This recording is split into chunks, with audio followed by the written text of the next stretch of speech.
Assalamualaikum warahmatullahi wabarakatuh. Alhamdulillah, kalimat suci, kalimat mulia, kalimat yang paling pantas selalu terucapkan dari lisan orang-orang beriman. Karena dia pasti meyakini sebagai orang yang beriman kalau kalimat ini adalah kalimat penghubung antara dia dengan Tuhannya. Kalimat ini yang menjadi penyebab seluruh fasilitas dia selama melalui masa kehidupan di dunia dan juga di akhirat akan mendapatkan yang terbaik, akan dia raih. Alhamdulillah adalah kalimat syukur, kalimat bagaimana seseorang selalu bergantung pada Tuhannya. Maka sebagai orang beriman sangat wajar kalau kita selalu mengucapkan ini dalam setiap keadaan kita, termasuk memulai acara.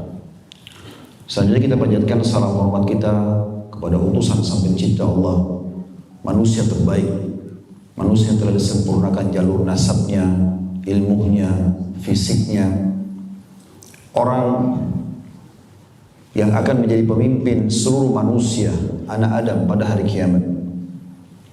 Allah menutup risalah langit dengan diutusnya manusia terbaik ini. Seluruh nabi-nabi sebelum dia diutus khusus untuk kaumnya, namun manusia terbaik ini diutus untuk seluruh alam semesta. Mengucapkan satu kali salam hormat kepadanya akan dibalas oleh Allah dengan 10 kali rahmat. Rahmat berarti karunia.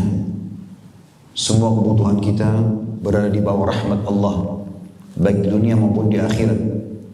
Andai saja dibalik dengan 10 kali mengucapkan salam hormat kepada manusia terbaik ini, lalu Allah berikan satu rahmat, sungguh sudah cukup.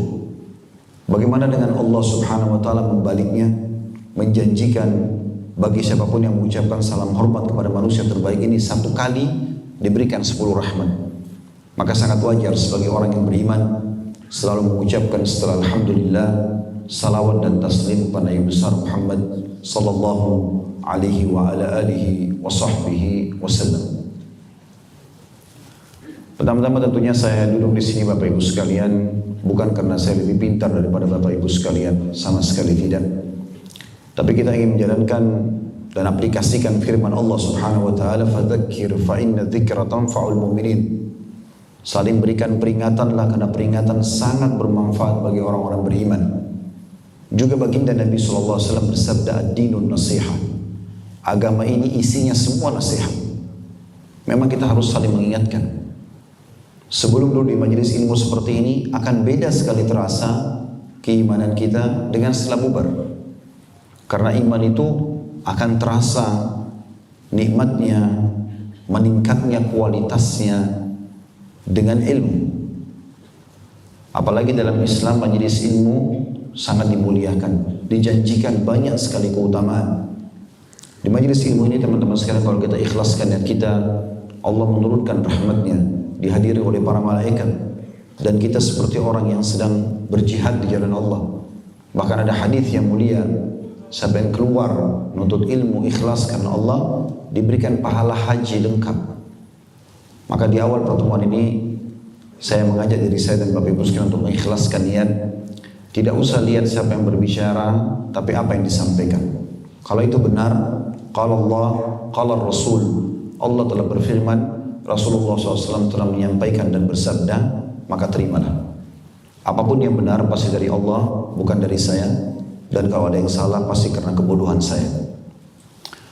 Selanjutnya teman-teman sekalian, saya pribadi berterima kasih kepada Dr. Ridwan, Dr. Muhammad Ridwan.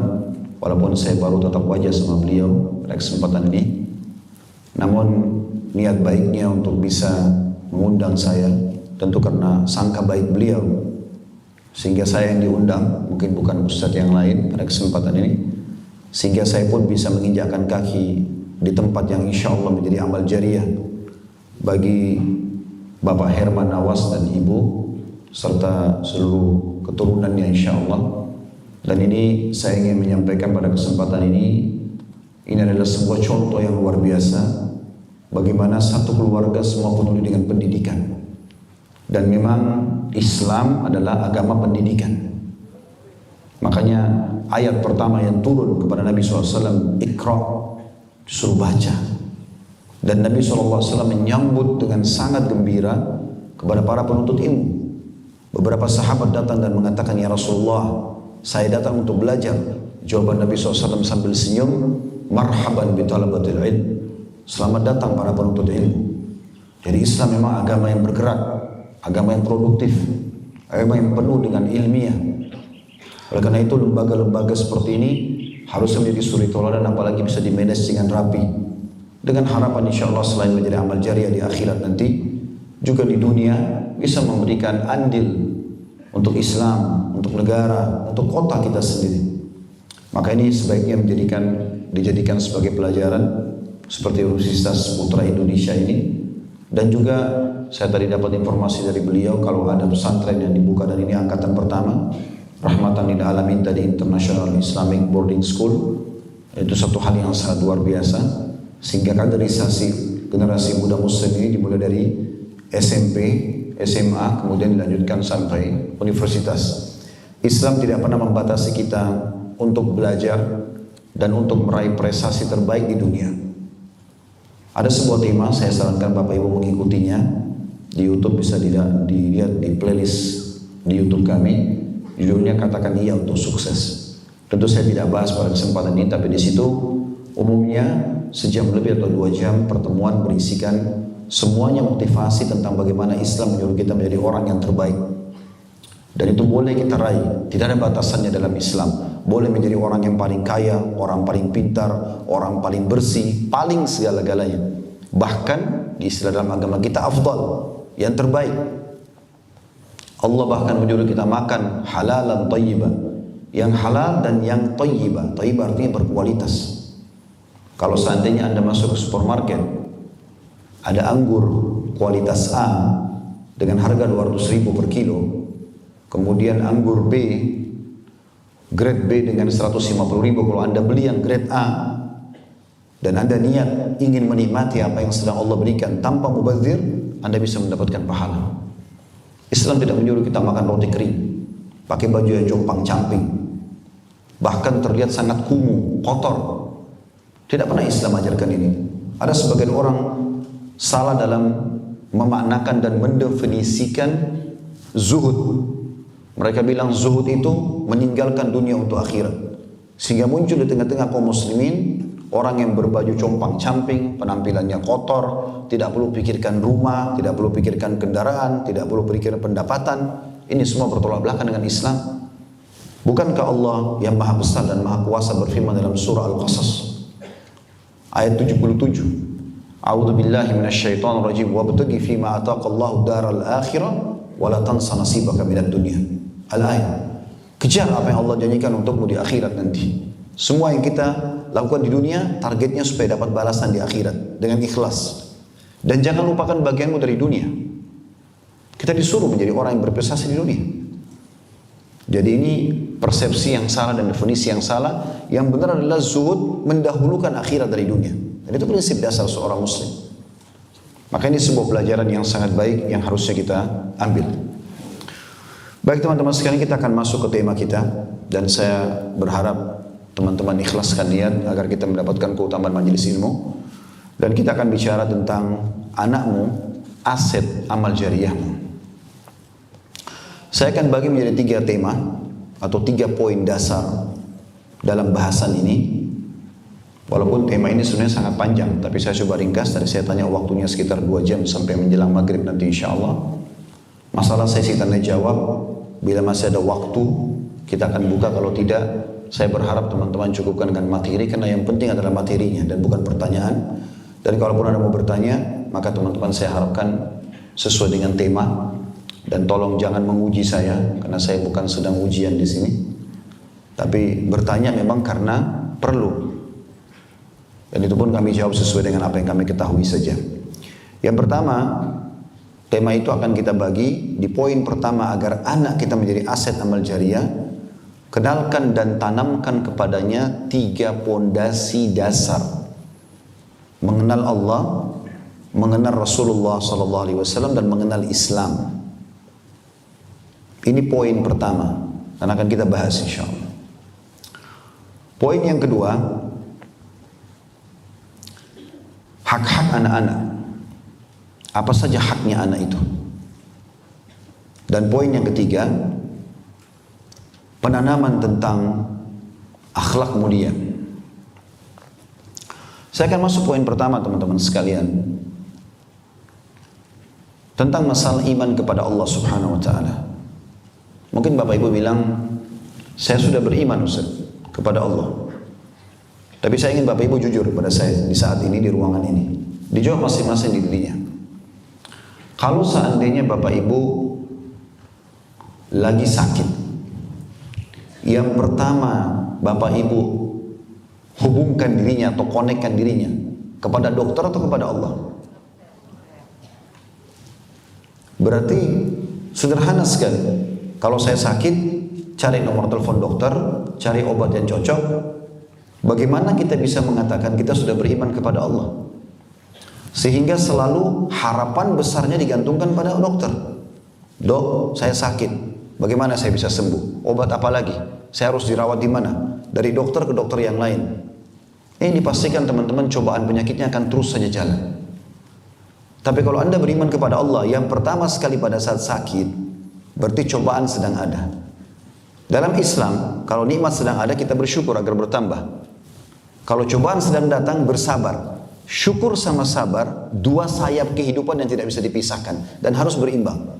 Bagaimana kalau nikmat sedang melimpah, Anda mengatakan Alhamdulillah sehingga nikmat itu bertambah. Dan bagaimana, itu satu sayap. Sayap sisi yang lain, kalau cobaan sedang datang Anda bersabar. Tidak akan berimbang hidup ini teman-teman. Kalau ada nikmat, makan, minum, pakaian, pasangan, anak, kita bilang Alhamdulillah. Tapi pada saat cobaan datang, sakit sedikit, keluh kesah. Ini tidak balance. Atau dia kalau ada cobaan, dia miskin, dia susah, dia sabar. Tapi begitu Allah angkat penyakitnya, Allah bukakan pintu rezeki, nggak bersyukur. Ini juga nggak berimbang. Kalau Anda beriman kepada Allah, berarti yang paling pertama Anda sabar dulu. Apa itu sabar? Terima keputusan Allah. Jadi pada saat sakit, yang pertama kalau dari lisan kita, Alhamdulillah dulu. Karena dengan penyakit itu kita bisa tahu nilainya kesehatan. Bayangkan teman-teman kalau kita nggak pernah sakit. Dari mana kita bisa tahu nilainya? Sekarang kalau Anda lagi meriang, lagi flu, kemudian di depan Anda ada seseorang yang minum air es. Anda pasti akan merasa, enak benar orang ini. Jadi kita tahu nilainya kesehatan itu. Ada hikmah Allah SWT. Sabar, terima dulu. Dan sabar itu definisinya menerima keputusan Allah dan ikhtiar mencari jalan keluar. Bukan lu saudara duduk manis, bukan. Jadi kalau kita bangun tidur tiba-tiba flu demam, Alhamdulillah, Allah sedang menguji saya. Tugas saya sabar, menerima itu keputusan Allah, lalu ikhtiar. Yang kedua boleh ke dokter, boleh berobat. Tapi yang pertama itu Allah dulu. Ini yang dikatakan beriman kepada Allah. Kalau Bapak Ibu belum tanamkan dalam diri Bapak Ibu ini, bagaimana mau ditanamkan kepada anak-anak? Tidak mungkin. Pada saat Anda lagi butuh uang, modal usaha, siapa yang pertama Anda hubungi? Langsung uduk sholat minta kepada Allah kah? Sang Raja dan pemilik langit dan bumi ini? Atau Anda mencari mana investornya? Mana orang yang kaya? Mana orang yang potensi, yang punya potensi yang bisa saya hubungi? Kebanyakan kita lari ke manusia. Padahal pepatah bahasa Arab mengatakan, jangan kau minta sama manusia, karena kalau minta padanya, dia akan marah. Sekali kita minta, 2 kali dia kasih, 3 kali, 4 kali dia akan marah. Tapi minta kepada zat Allah yang kalau kau tidak minta dia malah marah. Itu contoh rasional. Berapa kali teman-teman sekalian kita selalu dahulukan makhluk-makhluk daripada Allah Subhanahu wa taala. Maka beriman kepada Allah bukan seperti apa yang Bapak Ibu bayangkan. Kebanyakan kita subhanallah belum yakin masalah ini. Oleh karena itu kita ingin tanamkan dulu ke diri kita yang hadir di sini, bagaimana beriman kepada Allah itu, kemudian baru kita bisa aplikasikan kepada anak-anak. Saya berharap teman-teman sekalian, Anda bisa membuka Al-Quran untuk kita tadabburi bersama-sama ayat. Yang pertama teman-teman, surah Ar-Rum, surah nomor 30 dalam Al-Quran. Ayatnya, ayat 20. Sudah dibuka? Saya akan bacakan. A'udzu billahi minasyaitonir rajim. Sekali lagi surah Ar-Rum ayat 20. Wa min ayatihi An khalaqakum min turabin thumma idza antum basharun tantashirun. Dan di antara tanda-tanda kekuasaannya, N-nya besar kata ganti Allah, ialah dia menciptakan kamu dari tanah. Kemudian tiba-tiba kamu menjadi manusia yang berkembang biak. Pertanyaan sederhana. Siapa yang menciptakan manusia begini banyak, teman-teman sekalian? Dengan warna kulitnya, parasnya, jumlah rambutnya, populasi lah, jenis kelamin, bahasa. Kalau kita tidak merenungi sesuatu yang besar depan mata ini, Bapak Ibu, kita lihat samping kiri kanan ini, sebenarnya kita harus bisa lihat tanda-tanda kebesaran Allah. Teman kita ngobrol sama kita saja itu sebut tanda-tanda kebesaran Allah. Mulutnya bisa bergerak, mengeluarkan suara, matanya bisa berkedip, bisa melihat, telinganya bisa mendengar. Ini siapa yang buat semuanya? Apakah terjadi begitu saja tanpa ada yang menciptakan? Tidak mungkin. Allah menyinggung di sini yang pertama kali memperkenalkan dirinya. Bagaimana Allah lah yang menciptakan kalian dari Nabi Adam yang dibuat dari tanah kemudian berkembang biak seperti sekarang. Kemudian ayat 21-nya Allah mengatakan lagi, wa min ayatihi, dan tanda-tanda kebesarannya, kekuasaan Dia, Raja pemilik yang di langit, yang di bumi, yang di kedalaman lautan, terjangkau atau tidak terjangkau oleh mata kita. Allah bilang, an khalaqalakum min anfusikum azwajan litaskunu ilaiha wa ja'ala bainakum mawaddatan wa rahmah inna fi dzalika laayatin liqaumin yatafakkarun. Dan tanda-tanda kebesarannya Dia telah menciptakan dari diri kalian sendiri, sesama manusia, laki-laki dan perempuan. Istri dari jenismu sendiri, bukan dari hewan, bukan dari jin, bukan dari pohon, sama manusia. Ada rasa cenderung satu sama yang lain. Supaya kamu cenderung dan merasa tentram kepadanya dan dijadikan di antaramu rasa kasih dan sayang. Sesungguhnya pada demikian itu benar-benar terdapat tanda-tanda bagi kaum yang mau berfikir. Siapa yang ciptakan dua jenis kelamin yang berbeda? Kenapa nggak ada jenis kelamin yang ketiga? Kenapa ada kecenderungan kita untuk suka dengan lawan jenis? Dan itu normal. Karena kalau tidak ada rasa suka, tidak ada populasi. Cuma memang dibedakan, ada yang dibolehkan interaksi biologis, namanya nikah. Ada yang interaksi biologis yang tidak boleh, namanya zina. Tentu dua hal yang sangat berbeda. Interaksi yang halal akan dimulai dengan sesuatu yang luar biasa. Kurang dari 5 menit kalimat akad yang diucapkan. Wali wanita mengatakan, saya nikahkan kamu sama anak perempuan saya Fulana binti Fulana dengan mas kawin ini. Laki-laki, mempelai laki-laki cuma mengatakan saya terima nikahnya. Dengan mahar yang disebutkan sah. Apalagi kalau dia sebutkan lebih lengkap nikahnya si Fulana binti Fulana dan seterusnya dengan mas Amin, itu juga sama. Sah. Kurang dari 5 menit kalimat ini. 2 saksi, ada mahar. Pada saat mereka selesai, semua orang tahu mereka akan lakukan interaksi biologis. Dua-duanya gembira pada saat itu. Biologisnya berpahala.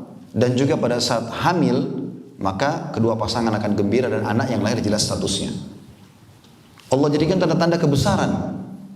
Kebutuhan biologis kita ada dan dilampiaskan. Perbuatan yang haram zina, yang Allah haramkan, Allah berikan tanda-tandanya. 2 orang yang mau berzina pasti diikuti dengan ketakutan terlebih dahulu. Takut ketahuan, takut dilihat. Sembunyi-sembunyi masuk ke hotel. Sehingga apa yang terjadi?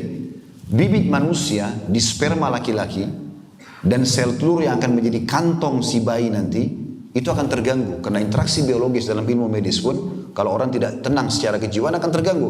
Beda dengan nikah tadi, dua-duanya gembira. Maka spermanya, sel telurnya akan bagus kualitasnya. Nanti akan menjadi generasi manusia. Kemudian pada saat hamil, mereka juga merasa sedih. Bahkan terjadi, kita tahu kasus aborsi di sana sini.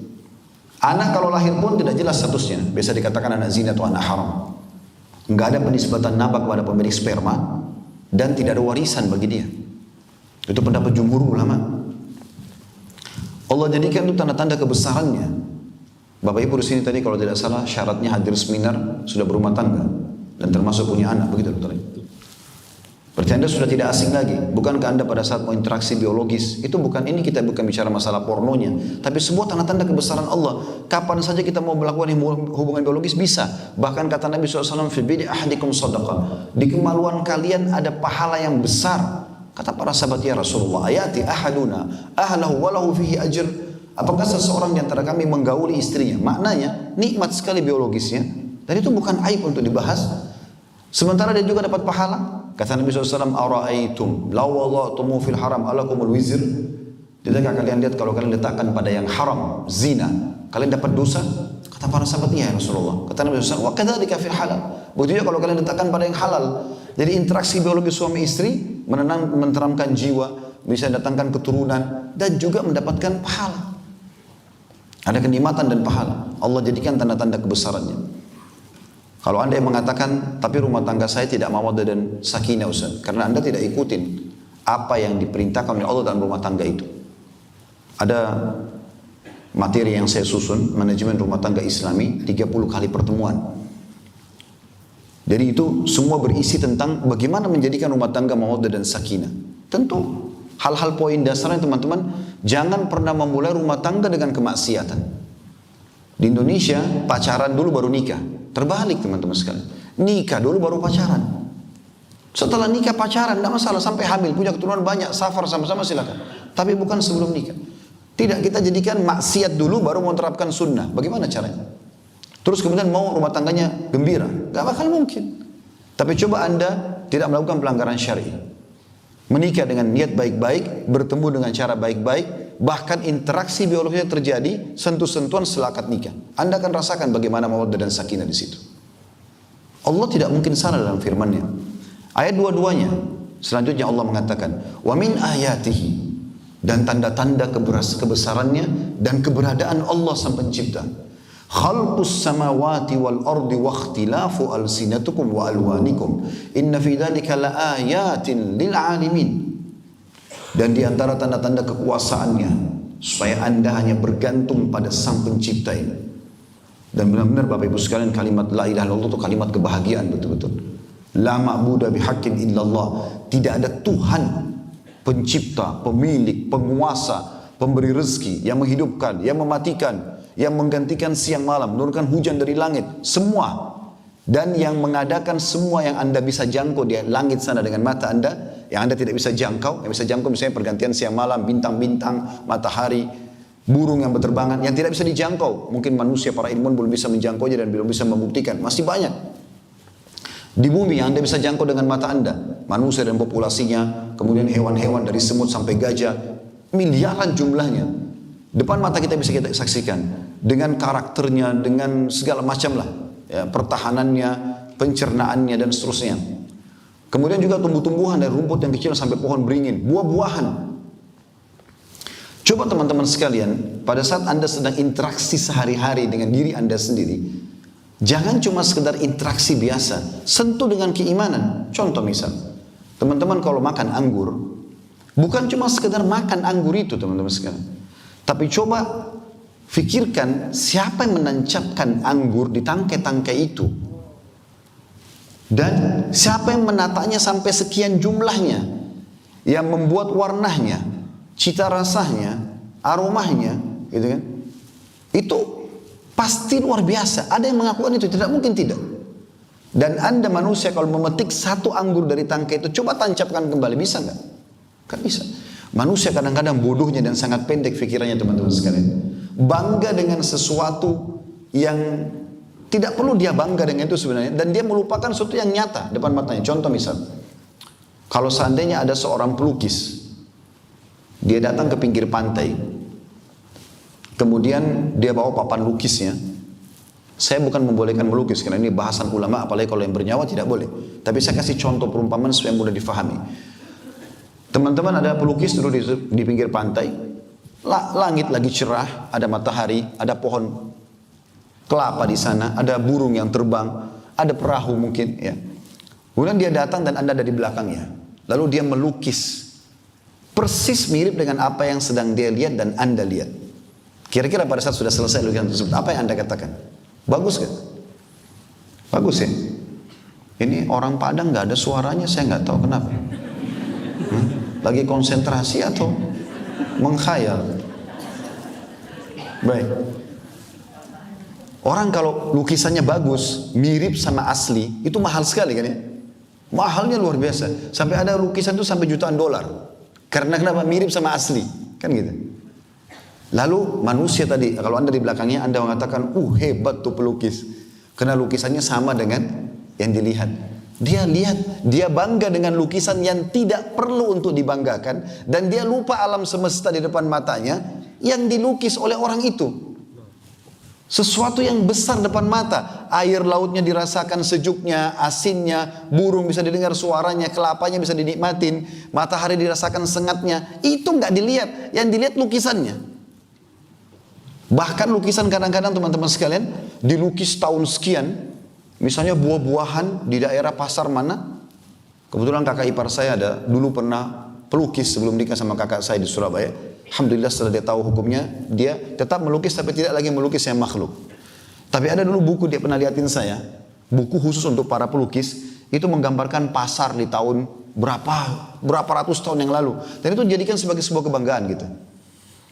Itu teman-teman dijual mahal, dan kadang-kadang buah-buahan itu yang dilukis yang tahun sekian ditaruh di meja makan, lalu dibanggakan lukisan tersebut. Tapi dia lupa keranjang buah depan mejanya yang dia makan setiap hari. Bagaimana Anda bisa mengaku beriman kepada Allah sementara Anda tidak renungin masalah ini? Pisang teman-teman, siapa yang buat kulitnya begitu lembut, warnanya kuning, rasanya enak dan tidak pernah habis? Coba pakai keimanan, pakai akal sehat kita teman-teman, supaya Anda selalu hubungkan diri Anda dengan pencipta itu semuanya.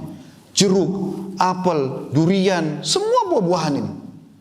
Apakah begitu saya tanpa ada penciptanya? Itu harus direnungi baik-baik. Kita teman-teman, syariat yang kita sedang imani dan kita terapkan Islam ini tidak bertolak belakang dengan akal manusia. Kalau Anda gunakan akal Anda betul-betul untuk tafakkur, Anda akan sampai ke titik yang Allah perintahkan kepada Anda. Makanya Allah bilang di sini ayat 22-nya, perhatikan, dan tanda-tanda kebesaran dan kekuasaannya ialah menciptakan langit dan bumi. Tiap hari kita lihat lampu, cahaya matahari malam dan siang bergantian. Kira-kira teman-teman sekalian, ruangan ini adakah lampu-lampu di atas ini dan bangunan ini tanpa ada yang membuatnya? Jelas jawabannya tidak ada. Bagaimana dengan langit dan bumi? Sekarang kalau Anda tanya orang-orang yang ateis, tidak yakin ada Tuhan Allah, kalau kita bilang sama dia, rumahmu kira-kira bisa langsung ada nggak tanpa ada arsitek, tanpa ada tukang yang membangunnya? Pasti dia bilang tidak. Lampu di rumahmu bisa nyala tiba-tiba tanpa ada yang nyalakannya? Pasti dia akan jawab tidak. Lalu bagaimana bisa dia tidak berpikir pergantian siang malam yang depan matanya setiap hari itu nggak dianggap ada penciptanya? Renungi ini teman-teman sekalian supaya kita hadirkan keberadaan Allah dalam hidup kita. Itu makna la ilaha illallah. Benar-benar teman-teman makna ini luar biasa dalamnya. Luar biasa dalamnya. Karena dengan itu Anda nggak perlu capek cari siapa yang menciptakan. Semua yang dilihat dan tidak dilihat di langit, di bumi juga begitu. Ya, kemudian di kedalaman lautan dengan jutaan ikan dan jenis hewan di sana, la ilaha illallah. Enggak ada yang ciptakan, enggak ada yang memiliki, enggak ada yang mematikan, enggak ada yang memberikan rezeki, enggak ada kecuali Allah. Lalu Allah mengatakan di sini, selain tanda-tanda kebesaran penciptaan langit dan bumi dan perbedaan bahasa kalian, juga warna kulit kalian, sesungguhnya pada diri mereka itu benar-benar terdapat tanda-tanda. Bagi siapa? Kaum atau orang-orang yang mau mengetahui, maksudnya belajar. Nah ini tujuan kita seperti ini, belajar. Kalau Bapak Ibu tertanam apa yang saya sampaikan ya teman-teman sekalian, nanti Anda akan tanamkan ini kepada anak-anak. Di saat itu Anda bisa jadi aset amal jariah. Kalau enggak percuma. Di antara contoh orang tua tidak memahami masalah ini teman-teman sekalian, selalu dia bilang, kalau anaknya salah, ibu marah, ayah marah, ibu enggak suka, ayah enggak suka. Kenapa ibu dan ayah? Kenapa bukan Allah marah? Kenapa bukan Allah? Kenapa bukan Tuhan? Tanamkan itu pada anak-anak dari mereka kecil. Saya pada anak-anak saya, alhamdulillah, selalu saya katakan, Allah marah, Allah larang, Allah perintahkan. Sehingga pada saat mereka lagi duduk umur 4 tahun, 5 tahun sama-sama, kadang-kadang kalau kakaknya ngambil mainan adiknya mengatakan, nanti Allah marah loh. Bukan ayah marah. Anda selama ini pakai ayah dan ibu kan? Lupa. Sehingga tidak tertanam masalah iman kepada Allah. Karena Anda sendiri belum sampai pada tingkat itu. Tidak mau memahami ini. Ini Allah bilang, bagi kaum yang mau belajar. Ayat 2-3-nya, terus Allah ingatkan ini. Wa min ayatihi, dan tanda-tanda kekuasaannya Allah. Manamukum bil laili wan nahari wabtigha'ukum min fadli. Inna fi dzalika la ayatin liqaumin yasma'un. Dan di antara tanda-tanda kekuasaan Allah ialah tidurmu. Teman-teman ngantuk tidur. Apa itu tidak ada yang ciptakan? Ngantuk tuh dari mana? Terus kita tiba-tiba tidur gak sadarin tuh dari mana? Begitu saja kan terjadi. Tiap hari loh kita tidur. Tiap hari kita lapar. Tiap hari kita kenyang. Tiap hari kita interaksi, mata melihat, telinga mendengar. Ini gak ada yang buat semuanya. Ini harus dilindungi. Tanda-tanda kebesaran Allah. Tidurmu, dikatakan Allah, di waktu malam dan siang hari. Dan usahamu mencari sebagian dari karunia. Kenapa kita muncul ide teman-teman seperti kampus itu dibuat, sekolah, akhirnya nanti setelah sarjana bekerja. Kenapa ada pikiran, ide untuk bekerja punya income supaya bisa membiayai hidup? Itu tanda-tanda Allah membuat sistem itu. Sistem itu dibuat sama Allah, kita ikutin alurnya. Gak mungkin di sebuah perusahaan tidak ada SOP, kemudian tiba-tiba berjalan begitu saja. Tentu akan berantakan, tapi ada SOP-nya, ini ada peraturannya. Yang buat itu Allah. Allah jadikan itu sebagai sebuah tanda-tanda kebesarannya. Allah mengatakan apa? Sesungguhnya pada demikian itu benar-benar terdapat tanda-tanda bagi kaum yang mau mendengar. Mendengar artinya mau belajar juga. Ayat 24-nya. Wa min ayatihi, dan tanda-tanda kebesarannya Allah. Yurikumul barqa khawfan wa tama'an wa yunazzilu minas sama'i ma'an fayuhyi bihil arda ba'da mautiha. Inna fi dzalika laayatin liqaumin ya'qilun. Renungi teman-teman. Dan di antara tanda-tanda kekuasaannya Allah, Dia memperlihatkan kepadamu kilat. Siapa yang tidak pernah lihat kilat di sini? Pasti sudah semua. Dari mana itu tiba-tiba datang kilat? Begitu saja? Gak ada yang ciptakan? Atau cuma kita sebatas pikiran pendek, tidak menurungi secara keimanan? Oh kilat, selesai. Renungi dari mana itu? Hubungkan selalu, pasti ada penciptanya. Yang menimbulkan rasa takut. Orang takut kalau lihat. Rasa takut sendiri Allah juga yang ciptakan. Dan harapan, berharap selamat, tidak kena. Dan Dia menurunkan hujan dari langit. Ini yang luar biasa teman-teman. Hampir di Indonesia ini ada musim hujan. Hampir setiap kita turun lihat hujan. Shower di kamar mandi bapak ibu, tiba-tiba bisa jalan nggak kalau tidak dibuka kerannya? Kalau dia normal, tidak mungkin kan? Bagaimana dari langit turun hujan yang besar? Anda nggak pikir itu kalau ada penciptanya.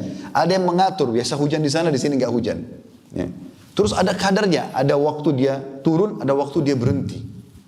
Renungin ini teman-teman sekalian. Dan tanamkan pada anak-anak itu. Lalu Allah mengatakan, dan Dia menurunkan hujan dari langit, lalu menghidupkan bumi dengan air itu sudah matinya. Ada tanah kering, mau 1 tahun, mau 10 tahun tandus, turun hujan sekali, selesai, hidup kembali. Berapa kali Anda bisa pernah lihat tanah-tanah tandus tiba-tiba turun hujan? Kalau belum pernah lihat, bisa cuplikan di YouTube banyak. Tanah tandus turun hujan, kelihatan kok langsung. Zaman kita sekarang luar biasa, Allah berikan kita kemudahan untuk itu. Lalu Allah mengatakan sesungguhnya pada yang demikian itu benar-benar terdapat tanda-tanda bagi kaum yang mempergunakan akalnya. Maksudnya untuk mengenal Tuhannya. Supaya selalu hanya bergantung kepada Allah. Nomor 1 Allah. Pencipta Anda. Anda kalau sedang mendapatkan nikmat teman-teman sekalian, yang ciptakan Anda Allah, yang ciptakan nikmat itu Allah, yang bisa mempertahankan Allah. Nggak ada yang lain. Nggak ada yang lain. Kalau Anda sedang diuji, ada penyakit, ada masalah, yang ciptakan Anda Allah, yang ciptakan masalah itu Allah, yang bisa memberikan solusi Allah. Nggak ada yang lain. Kalau Anda punya nikmat, maka Allah sedang menyayangi Anda. Tinggal bersyukur, Allah tambah. Kalau Anda sedang punya cobaan, berarti Allah sedang menegur Anda. Jadikan bahan introspeksi diri kembali kepada Allah. Masalah apapun, saran saya teman-teman, wudu, sholat 2 rakaat, mohon kepada Allah, lalu Anda ikhtiar setelah itu secara manusia. Demi Allah selesai masalahnya. Tidak selesai-selesai karena kita selalu dari manusia ke manusia. Begitu terus. Allah bilang lagi, ayat 25-nya, masih bersambung. Wa min ayatihi, dan tanda-tanda kebesarannya Allah. Antaqumas sama'u wal ardu bi amri, thumma idza da'akum da'watan minal ardi idza antum takhrujun. Dan di antara tanda-tanda kekuasaannya, yang besar kata ganti Allah, ialah berdirinya langit dan bumi dengan iradatnya. Ya, ini atapnya auditorium ini atau aula ini tidak mungkin bisa bertahan begini kalau tidak ada tiang-tiang yang besar di kanan kiri Bapak Ibu sekalian. Saya mau tanya, coba Anda renungi baik-baik. Pernah nggak ada yang lihat tiangnya langit? Tidak pernah. Coba Bapak Ibu, ada di Indonesia, ada di Saudi, ada di Amerika, langitnya sama saja begini. Tidak pernah lihat ujungnya, nggak ada tiangnya. Kok bisa? Allah sebutkan itu. Ya. Dalam surah Fussilat itu, nanti kita baca ayatnya, bagaimana Allah jadikan langit berdiri tanpa tiang. Dan itu manusia bisa lihat, tapi mereka tidak renungi masalah itu. Bahkan yang kita sayangkan banyak para ilmuwan, ya, mengajar segala macam jenis ilmu, mungkin kayak di universitas ini, tapi tidak dihubungkan sama sekali dengan masalah keimanan kepada Allah. Sayang sekali. Lalu Allah mengatakan, dan di antara tanda-tanda kekuasaannya ialah berdirinya langit dan bumi ini dengan iradatnya, dengan keinginan Allah SWT. Kemudian apabila dia memanggil kamu sekali panggil dari bumi, seketika itu juga kamu keluar dari kubur. Maksudnya nanti kita akan meninggal semua, lalu kemudian Allah perintahkan peniupan sangkakala yang kedua, yang pertama terjadi kiamat, yang kedua pembangkitan dari kuburan. Yang Anda selalu baca dalam surah Al-Fatihah, Maliki Yaumiddin, Raja Hari Kebangkitan. Lalu ayat 26-nya Allah mengatakan walahu man fis samawati wal ard kullun lahu qanitun, dan ketahuilah kepunyaannya Allah siapa saja yang ada di langit dan di bumi semuanya hanya kepadanya tunduk. Suami, ibu-ibu ciptaannya Allah. Ada masalah sama suami, minta sama Tuhannya. Tuhannya suruh perbaikin, dia minta, bukan suruh, mohon kepada Allah. Ya Allah berikan hidayah suami saya. Baik kok itu. Kalau kita selalu orangnya dulu kita sasarin. Allah nomor 30. Dokter dulu sudah mentok 30 dokter gak bisa sembuh baru sholat malam.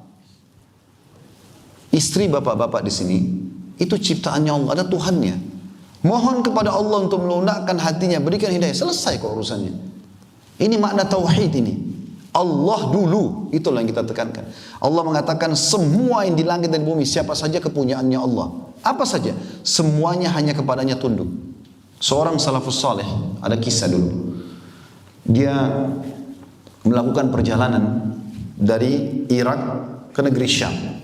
Zaman dulu teman-teman orang cuma mengandalkan cahaya matahari, belum ada penerangan kayak kita sekarang. Orang zaman dulu kalau bukan naik keledai, kuda, unta, atau jalan kaki, transportasinya mereka nggak terbataskan. Dan mereka jalan andalkan cahaya matahari, jalan kaki nih misalnya. Pas tiba maghrib terpaksa mereka istirahat, tunggu matahari terbit besok baru bisa jalan lagi.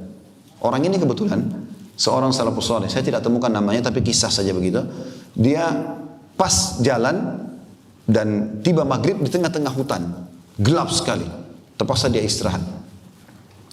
Dia wudhu dengan bekal air sedikit yang ada, kemudian dia jamak maghrib isya lalu dia istirahat. Di awal malam kalau kita sekarang sekitar jam 11 malam dia bangun. Dia kerjakan sholat tahajud. Dalam kisah ini dikatakan setelah 2 rakaat pertama dia sholat tahajud. Begitu salam, dia mau berdiri ke rakaat selanjutnya, dia bilang sendiri, tiba-tiba di depan mata saya ada seekor harimau meraung dengan keras, tanda-tanda kelaparan. Waktu itu tiba-tiba dia bilang, saya berpikir, bagaimana caranya saya lolos dari harimau ini? Dia lebih kuat, dia lebih cepat, dia menguasai wilayah itu, dia ganas. Gak mungkin bisa lolos dari harimau secara hitung-hitung akal manusia. Tapi pada saat itu teman-teman, tauhidnya, akidahnya muncul. Apa yang dia katakan?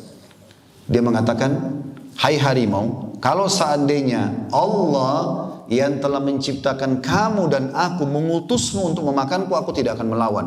Tapi kalau seandainya kau datang untuk mengganggu ibadahku dengan Tuhanku Allah, Tuhanku dan Tuhanmu Allah, aku akan minta kepadanya untuk menghancurkanmu. Dalam kisah ini dikatakan tiba-tiba harimau itu tundukkan pandangannya lalu tinggalkan orang soleh ini. Harimau juga makhluknya Allah, ular makhluknya Allah, semua tidak terkecuali. Jadi tidak perlu takut dan bergantung pada mereka. Ada masalah apapun Bapak Ibu hadapi, berarti ada masalah Bapak Ibu dengan Sang Pencipta. Kalau hubungan sama Allah baik, baik semua ini. Ikuti ceramah kami juga di YouTube, ada judulnya Kenalilah Tuhanmu Kau Akan Bahagia. Ini penting untuk dipelajari teman-teman sekalian, karena ini masalah tauhid. Ini asas pertama. Allah juga mengatakan di ayat 27-nya. Lanjutannya, wa huwal ladzi yabda'ul khalqa tsumma yu'iduhu wa huwa ahwanu 'alaihi wa lahul mathalul a'la fis samawati wal ard wa huwal azizul hakim. Dan dialah, D-nya besar kata ganti Allah, yang menciptakan manusia dari permulaan kemudian mengembalikan atau menghidupkannya kembali, dan menghidupkan kembali itu adalah lebih mudah baginya, dan baginya lah, bagi Allah sifat yang maha tinggi di langit dan di bumi, dan dialah yang maha perkasa lagi maha bijaksana. Ini teman-teman satu ayat saja kalau kita ingin rincikan mungkin cukup untuk 2 jam pertemuan. Cuma karena ini materi kita cukup panjang, saya padatin maka saya ringkas-ringkas. Tidak semua ayat ini saya jabarkan. Kalau dijabarkan sifat bijaksananya saja Allah mungkin 2 jam 3 jam itu. Belum sifat-sifat yang lain di sini, maha perkasa, ya, kemudian maha tinggi di langit dan di bumi, itu semua maknanya sangat dalam. Ada beberapa judul tadi saya bilang, Bapak Ibu bisa dalami insya Allah kembali ke ceramah kami, kenali Tuhanmu kau akan bahagia. Kemudian juga ada saudaraku, inilah pondasi agamamu. Saya bicara tentang bagaimana memunculkan keyakinan kepada Allah di situ. Kemudian kita pindah teman-teman sekalian, masih di surah yang sama, ayat 46. A'udzu billahi minasyaitonir rajim. Wa min ayatihi. Kembali Allah katakan, dan tanda-tanda kekuasaannya, ayyursilar riyaha mubashshiratin wa liyudhiqakum min rahmatihi wa litajriyal fulk bi amrihi wa litabtaghu min fadli wa la'allakum tashkurun. Dan di antara tanda-tanda kekuasaannya adalah bahwa dia besar, kata-kata Allah, mengirim angin. Bapak Ibu rasakan terpahan angin? Dari mana angin itu? Begitu saja ada sebagai berita gembira, pembawa berita gembira. Biasanya kalau mau hujan ada tiupan angin. Dan untuk merasakan kepadamu sebagian dari rahmatnya, kita merasa lebih segar. Apalagi kalau udaranya segar, ya. Dan supaya kapal dapat berlayar dengan perintahnya, ini besar kata-kata Allah. Dan juga supaya kamu dapat mencari karunia-Nya. Karena kalau tidak ada angin, tidak bisa jalan kapal di lautan. Angin yang mendorong itu. Dan kata Allah, semua itu agar kamu bersyukur. Allah ingatkan itu. Semua itu tujuannya agar kamu bersyukur. Ya. Dan sekian banyak teman-teman ayat-ayat ini, kalau kita baca cukup panjang. Ya. Saya mau teman-teman, kita langsung saja ke surah Fussilat dan nanti terakhir surah Al-Baqarah. Surah nomor 41 ayat 37-nya. Ya. A'udzu billahi minasyaitonir rajim. Wa min ayatihi al-lailu wan-naharu wasyamsu wal-qamar la tasjudu lisyamsi wala lil-qamari wasjudu lillahi alladzi khalaqahunna in kuntum iyyahu ta'budun. Dan di antara tanda-tanda kekuasaannya ialah malam, siang, matahari dan bulan. Bagaimana pergantian malam dan siang, munculnya matahari di pagi hari sampai petang, kemudian munculnya bulan di malam hari. Janganlah sembah matahari maupun bulan, tapi sembahlah Allah yang menciptakannya. Kedua itu. Dan ialah yang kamu, jika ialah yang kamu sembah. Ya, jadi ini tentang peringatan Allah SWT. Kemudian kita ke surah Luqman. Saya coba ringkaskan karena waktunya. Surah nomor 31 dalam Al-Quran, ayat 10. Ini yang masalah langit tanpa tiang. A'udzu billahi minasyaitonir rajim. Khalaqas samawati bighairi 'amadin tarawunaha. Wa alqa fil ardi rawasi an tamida bikum wa batha fiha min kulli dabbah wa anzalna minas samai ma'an fa ambatna fiha min kulli zawjin karim. Dia menciptakan langit tanpa tiang yang kamu melihatnya. Bagaimana bisa bangunan yang begitu raksasa besar ini tanpa tiang? Di sini kata Allah, kamu melihat itu untuk dijadikan pelajaran. Dan dia meletakkan gunung-gunung di permukaan bumi. Ada gunung berapi, ya. Ada gunung-gunung batu di padang pasir, ya, dan berbagai macam jenis batu, mungkin Anda sudah tahu.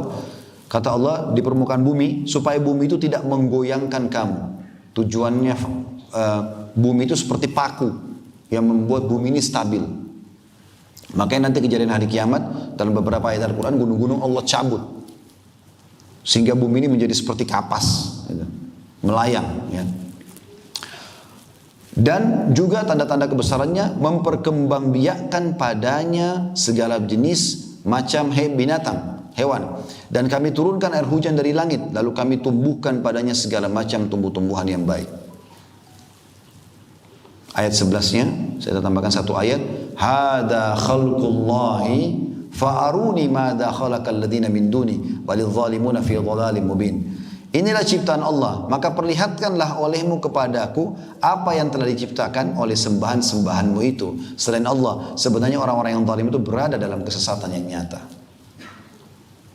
Jadi ini asas pertama teman-teman sekalian. Sekali lagi bahasan ini panjang sekali kalau kita mau bahas, karena membahas Allah ini lebih luas lagi, gitu kan. Jadi tanamkan dulu dalam diri kita tentang Allah itu Tuhan dan Allah dinomor satukan dalam kehidupan kita. Kalau Anda belum sampai pada tingkat itu teman-teman sekalian, Anda belum tertanam akidah dalam hidup Anda. Ini dulu asasnya. 13 tahun dakwah Nabi SAW di Mekah, 10 itu semua berisi dakwah tentang tauhid, penanaman la ilaha illallah. Dan nanti di tahun ke-11 dari masa kenabian baru ada perintah sholat 5 waktu. Di Mekah belum ada jihad, belum ada zakat, belum ada puasa. Belum ada perintah-perintah umumnya gitu, masih sedikit. Ya. Nanti di tahun ke-11 dari masa kenabian dari 13 tahun itu baru ada kejadian Isra dan Mi'raj, perintah 5 waktu salat. Lalu apa yang Nabi SAW ajarkan di sana? Penanaman tentang tauhid. Gak boleh sembah berhala, gak boleh bergantung pada batu, pohon, gak boleh meramal nasib, gak boleh ke dukun, minta tolong sama jin, mereka juga makhluk. Nabi SAW tanamkan, maka lahirlah kadar-kadar umat seperti Abu Bakar, Umar, Uthman, Ali, Talha, Zubair dan yang lainnya ridwanullahi alaihim yang luar biasa dari sisi keyakinannya. Sampai para sahabat itu dinukil dalam riwayat tentang mereka, kalau sendalnya putus minta ke langit, ya Allah sendal saya putus gantikan. Pernah gak anda minta sendal sama Allah? Mungkin bagi anda tidak masuk akal, tapi memang begitu. Nanti Allah akan gerakkan jawabannya. Bisa kita dapat duit untuk beli sendal, atau orang kasih kita sendal, datang jawabannya. Itu poin penting yang harus kita titik beratkan. Kemudian yang kedua teman-teman, selain menanamkan beriman kepada Allah, beriman kepada Rasulullah SAW. Mungkin anda juga mengatakan sama. Saya sudah tahu Ustaz Rasulullah SAW. Kalau saya tanya jujur Bapak Ibu sekalian di sini hadir, apakah kalau saya bilang Bapak Ibu bisa nggak gambarkan kepada saya bagaimana mukanya Rasulullah SAW? Bagaimana rambutnya, bagaimana kulitnya, bagaimana postur tubuhnya? Sudah tahu semua itu? Kalau sudah tahu, berarti Masya Allah. Ya. Saya nggak perlu datang jauh-jauh ke Padang jelasin. Tapi banyak di antara muslimin tidak tahu siapa nabimu Muhammad SAW. Bisa nggak jelaskan ke saya pengen seakan-akan lihat Nabi. Walaupun saya tidak ketemu. Susah, karena tidak belajar. Ada nggak kejelasan? Ada. Ulama menukil, disilakan dengan khalqiyah, fisik Nabi. Kalau anda bertanya lagi, Ustaz untuk apa belajar tentang fisik Nabi? Ada sabda Nabi SAW, siapa yang melihatku dalam mimpinya, maka itu adalah aku. Kata Nabi SAW, karena syaitan tidak akan menjelma menjadi aku. Kalau begitu harus kita tahu fisiknya. Disebutkan dalam riwayat, Nabi SAW kulitnya putih. Saking putihnya sampai pipinya kemerah-merahan. Anda bisa bayangkan bagaimana tampannya Nabi SAW ini. Kemudian alis beliau tebal seperti busur panah. Matanya besar. Bola mata dan kelopak mata dipenuhi dengan bulu mata yang lebat. Dan putih matanya bersih. Dan hitamnya hitam pekat. Sampai kata para sahabat, kalau kami ingin bercermin di mata Nabi SAW, kami bisa bercermin. Hidungnya mancung, bibir, dagu, pipi dan dahinya dalam riwayat dikatakan setara atau sepantasnya dengan wajah beliau yang tidak bulat dan tidak oval. Nabi SAW punya pundak yang lebar, dada yang bidang, ya, postur tubuh yang kekar. Ya, sampai beberapa sahabat menggambarkan perut Nabi SAW tersusun seperti batu yang keras. Jadi seorang yang luar biasa secara laki-laki, tampan. Kata sebagian ulama, kalau seandainya Allah memberikan Nabi Yusuf sepertiga kegagahan dunia, maka Allah telah memberikan kepada Muhammad SAW seluruh kegagahan dunia. Tidak pernah ada orang lihat kecuali suka dengan Nabi SAW. Secara fisik memang begitu. Sudah punya kelebihan. Jadi kalau rambutnya beliau dikatakan juga dalam riwayat, saya sambung dulu. Rambut beliau tidak lurus sekali, tidak juga geriting. Maka berombak, yang kadang-kadang beliau biarkan sampai lumba atau jumba. Sampai di kuping atau sampai di pundak. Sallallahu alaihi wasallam. Beliau memiliki jenggot yang lebat atau kathif. Kadang-kadang bahkan dikatakan sampai ke dada beliau sallallahu alaihi wasallam. Jadi kalau Bapak Ibu mimpi lihat Nabi kulitnya hitam, berarti syaitan. Kalau rambutnya keriting, syaitan. Orangnya pendek, syaitan. Orangnya kurus, syaitan. Kan sering begitu di Indonesia ada yang ngaku lihat Nabi, lihat Nabi. Udah tahu belum ini? Ini tanamkan kepada anak-anak Bapak Ibu sekalian. Rasulullah itu yang kita jadikan suri-teladan, ini loh fisiknya. Baru Bapak Ibu masuk ke masalah akhlaknya dan syariatnya. Fisiknya dulu diajarin, diberikan gambaran. Kebanyakan buku sirah gak sebutin tentang khalqiyah Nabi SAW. Karena ini penting untuk dipelajari. Kita juga perlu tahu. Jadi ketampanan yang Allah berikan itu juga salah satu faktor diterimanya dakwah beliau SAW. Salah satu faktor, bukan faktor utama. Faktor utama tentu karena Allah SWT yang mudahkan. Tapi berpengaruh. Pada saat orang yang menyampaikan ceramah itu tampan, bersih, wangi, orang juga tertarik mendengarkan. Memang begitu Nabi SAW. Sehingga para sahabat menggambarkan, belum pernah kami melihat wajah seceria wajah Nabi SAW. Sampai Ka'ab radhiyallahu anhu mengatakan, satu hari saya pernah berdiri di depan rumah Nabi SAW, lalu saya sedang melihat bulan purnama yang indah. Biasanya di pertengahan bulan. Tanggal 13, 14, 15 yang Bapak Ibu biasa puasa Ayyamul Bid, itu biasanya bulan purnama. Dia bilang saya lagi melihat ke bulan purnama dan saya sangat kagum dengan ciptaan Allah itu. Begitu indahnya sampai tidak mau mengalihkan pandangan. Kebetulan waktu dia lagi lihat bulan itu di depan rumah Nabi SAW. Lalu dia mengatakan, tiba-tiba terdengar suara pintu Nabi terbuka dan Nabi keluar baru selesai mandi. Rambut beliau basah, disisir ke belakang dengan rapi. Beliau menggunakan jubah berwarna merah. Dalam riwayat lain jubah merah ada garis-garis hitamnya. Kata Ka'ab, begitu saya lihat Nabi SAW, saya temukan Nabi lebih indah daripada bulan itu. Sangat tampan, sangat bersih. Itu disempurnakan dengan akhlaknya. Sopan, ramah, dermawan, jujur, baik semuanya. Kalau Bapak Ibu ceritakan kepada anak-anaknya ini, anak-anaknya akan berpikir, oh ini suri tauladan saya. Jangan dibiarin, nanti ada poin yang ketiga terakhir, bagaimana penanaman akhlak. Akan saya berikan contoh-contoh teman-teman sekalian. Banyak kita ini merusak akhlak anak kita sendiri, merusak. Nanti ada contohnya insya Allah. Apa yang Allah katakan tentang selain ciptaan fisik Nabi SAW, ya, Allah mengatakan tentang akhlaknya dalam surah Al-Qalam. Ayat 4, A'udzubillahi minasyaitonirrajim wa innaka la'ala khuluqin 'adzim. Sesungguhnya kau Muhammad benar-benar memiliki budi pekerti yang agung. Allah penciptanya memuji tentang akhlak Nabi SAW. Sampai para sahabat mengatakan, kami mengetahui Nabi SAW tidak suka sesuatu, itu dari raut wajah beliau. Beliau tidak pernah hina makanan, tidak pernah menolak pemberian. Raut wajahnya, orang sahabat sudah tahu berarti Nabi tidak suka. Tidak pernah menghina-hina. Ini luar biasa, akhlak yang luar biasa gitu. Dan pernah ditanya kepada Aisyah radhiyallahu anha, kalau bapak-bapak di sini mau ditahu bagaimana akhlaknya, tanya istrinya. Mungkin di luar dia bisa jaga wibawanya, tapi di rumah belum tentu. Bapak-bapak mau tahu akhlak, ibu-ibu mau ditahu akhlaknya, tanya suaminya. Karena yang tiap hari interaksi mereka. Pasti akan tahu, oh suami saya orangnya baik, oh suami saya orangnya jahat, oh istri saya orangnya begini dan begitu. Makanya sahabat menanyakan pada Aisyah, kaifa kana khuluqun Nabi sallallahu alaihi wasallam? Bagaimana sih akhlaknya Nabi, gambarin kepada kami? Karena di luar rumah kami sudah tahu, dalam rumah bagaimana? Apa kata Aisyah? Karena sulitnya menggambarkan, beliau cuma mengatakan kana khuluquhul Quran. Kau lihat Al-Quran, seperti itu Al-Quran berjalan di muka bumi, itu akhlak Nabi SAW. Luar biasa gitu.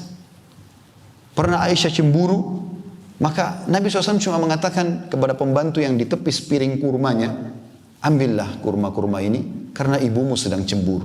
Selesai. Jadi rumah yang sangat nyaman, tentram, damai.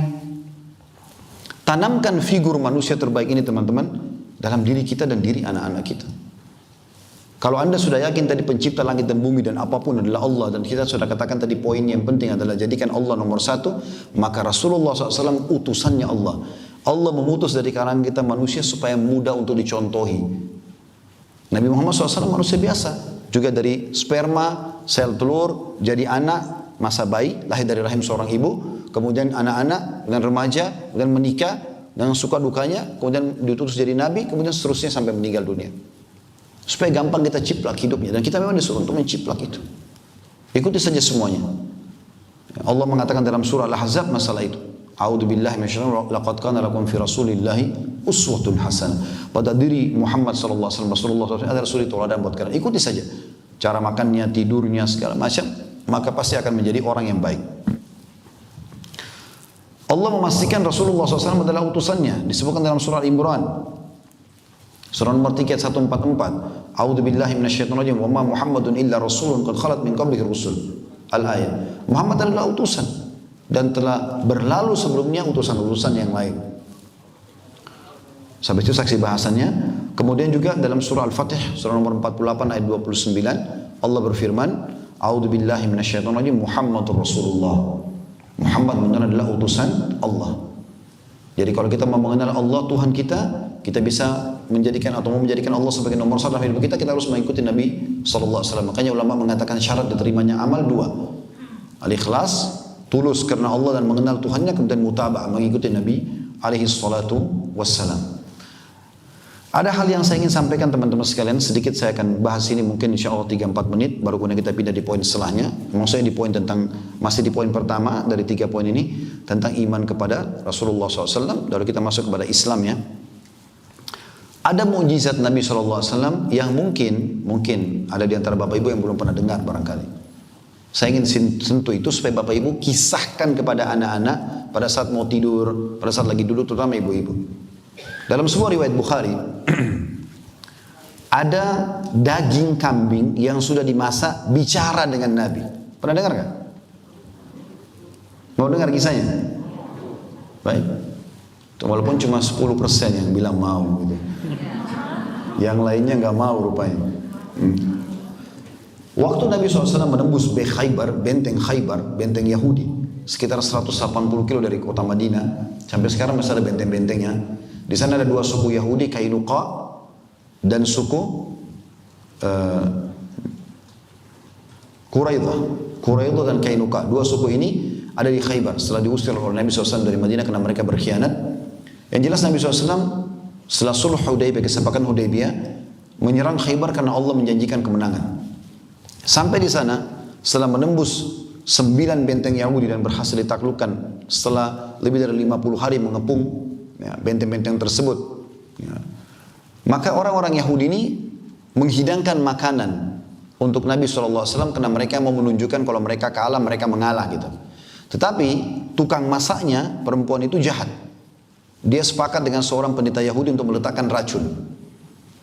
Kemudian dihidangkanlah banyak sekali nampan-nampan makanan, dan kebetulan waktu itu para sahabat dalam buku-buku sirah disebutkan mereka kelaparan karena kehabisan makanan dalam peperangan tersebut.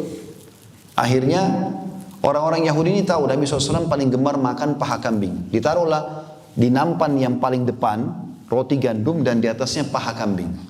Yang lain gak ada paha kambingnya. Sehingga pada saat sahabat lihat, oh ini kesukaan Nabi, mereka gak sentuh nampan itu. Dihidangkan depan Nabi SAW. Lalu sudah berapa hari sahabat tidak makan, habis. 3-4 hari kehabisan makanan, mereka kelaparan benar. Kemudian waktu mereka menunggu Nabi SAW menikmati, begitu Nabi SAW mencuri potongan daging tadi, kemudian memasukkan ke mulut beliau, dan sahabat akhirnya juga makan. Bayangkan kalau 3 hari kehabisan makanan, seperti apa laparnya. Begitu mereka baru mau mencuil, Nabi SAW keluarkan yang dari mulut beliau lalu mengatakan, Kuffu aidiyakum. Tahan tangan kalian. Ada yang mengatakannya, Rasulullah, kami lapar, belum makan 2-3 hari. Kata Nabi SAW, Kuffu aidiyakum. Tahan tangan kalian dulu, jangan ada yang makan. Lalu Nabi SAW bilang apa? Panggil pendeta-pendeta Yahudi di benteng ini. Dipanggillah beberapa orang.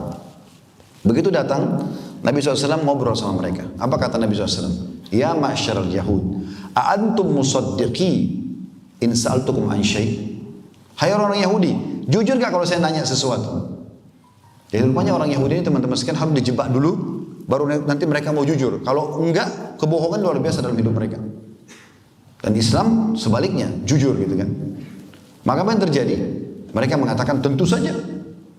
Nah, ada 3 pertanyaan Nabi SAW dalam riwayat Bukhari ini. Yang pertama, jadi orang Yahudi ini, suku Yahudi di Madinah ada 3 dulu. Kainuqa, Nadhir, dan Quraidah. Yang ada di Khaybar waktu itu ada 2. Quraidah masih di Madinah, Kainuqa, ada Quraidah di Madinah, dan ada Kainuqa dan Nadhir di Khaybar. Mereka ini 3 suku ini menisbatkan di beberapa jalur nasab mereka ada satu kakek. Mereka ketemu di satu kakek. Nah, kakek ini kebetulan orangnya terkenal dalam sejarah mereka lemah. Lemah akalnya, lemah fisiknya gitu. Tapi karena dia anak kepala suku, diangkat jadi raja pada saat itu. Jahatnya Yahudi ini sampai nasab aja mereka mau hapus. Padahal nasabnya sudah berapa jalur ke atas, orang sudah lupain mungkin. Apa yang terjadi? Mereka rahasiakan kepada keturunannya, lalu beberapa pendetanya menghapus nama kakek yang mereka tidak suka itu, diganti dengan nama kakek lain, orang Yahudi yang perkasa, yang jantan, yang segala macam. Dan tidak ada yang tahu ini, cuma beberapa pendeta Yahudi saja. Kata Nabi SAW, siapa kakek kalian? Para sahabat belum faham nih, kenapa Nabi tanya itu? Mereka bilang, Fulan bin Fulan, nama kakek yang perkasa itu. Kata Nabi SAW, kalian sudah bohong. Kakek kalian Fulan dan Fulan. Fulan bin Fulan. Yang lemah ini. Nabi tahu. Mereka kaget. Kok bisa Nabi tahu ini? Terus Nabi ulangi lagi. Hai orang Yahudi. Apakah kalian jujur kalau saya tanya lagi? Mereka bilang iya. Kalau kami bohong, maka Allah akan memberitahukan kepadamu sebagaimana Allah beritahukan kepadamu tentang kakek kami. Kata Nabi SAW, siapa penghuni neraka? Apa kata Yahudi? Kami masuk duluan, lalu digantikan oleh kalian umat Islam. Jadi subhanallah, Yahudi tahu akan masuk neraka. Makanya Abdullah bin Abbas radhiyallahu anhu pada saat menafsirkan surah Al-Fatihah, Bapak Ibu sering baca, ghairil maghdubi alaihim waladdallin, bukan orang-orang yang kau murkahi ya Allah, itu adalah Yahud. Karena mereka tahu kebenaran, mereka tidak mau ikuti. Waladhdallin, dan bukan orang sesat, Nasrani. Mereka mau berdakwah tapi salah, mengatakan Isa anak Tuhan. Makanya kita selalu mengatakan amin, supaya kita nggak ikutin mereka. Yahudi tahu, mereka bilang apa? Kami masuk neraka dulu, baru nanti digantikan kalian. Kata Nabi SAW, kalian bohong, kami tidak akan pernah menggantikan kalian. Maknanya kita akan masuk surga. Lalu Nabi tanya yang ketiga, ini saksi bahasannya. Kata Nabi SAW, saya mau tanya sekarang, jujur nggak? Mereka bilang iya. Sudah dijebak 2 kali. Lalu kata Nabi SAW, apakah kalian letakkan racun di makanan ini? Kalau dari awal Nabi tanya, bohong pasti. Tapi sudah kejebak di depan orang banyak, akhirnya ngaku. Iya benar. Kata Nabi SAW, kenapa kalian taruh racun? Apa kata Yahudi? Ini bodohnya. Mereka mengatakan, kami ingin membuktikan apakah kau Nabi atau bukan. Kalau kau hanya raja biasa, pasti kau akan mati dengan racun kami. Tapi kalau kau Nabi, kau akan tahu ada racunnya. Kan Nabi sekarang sudah tahu ada racunnya.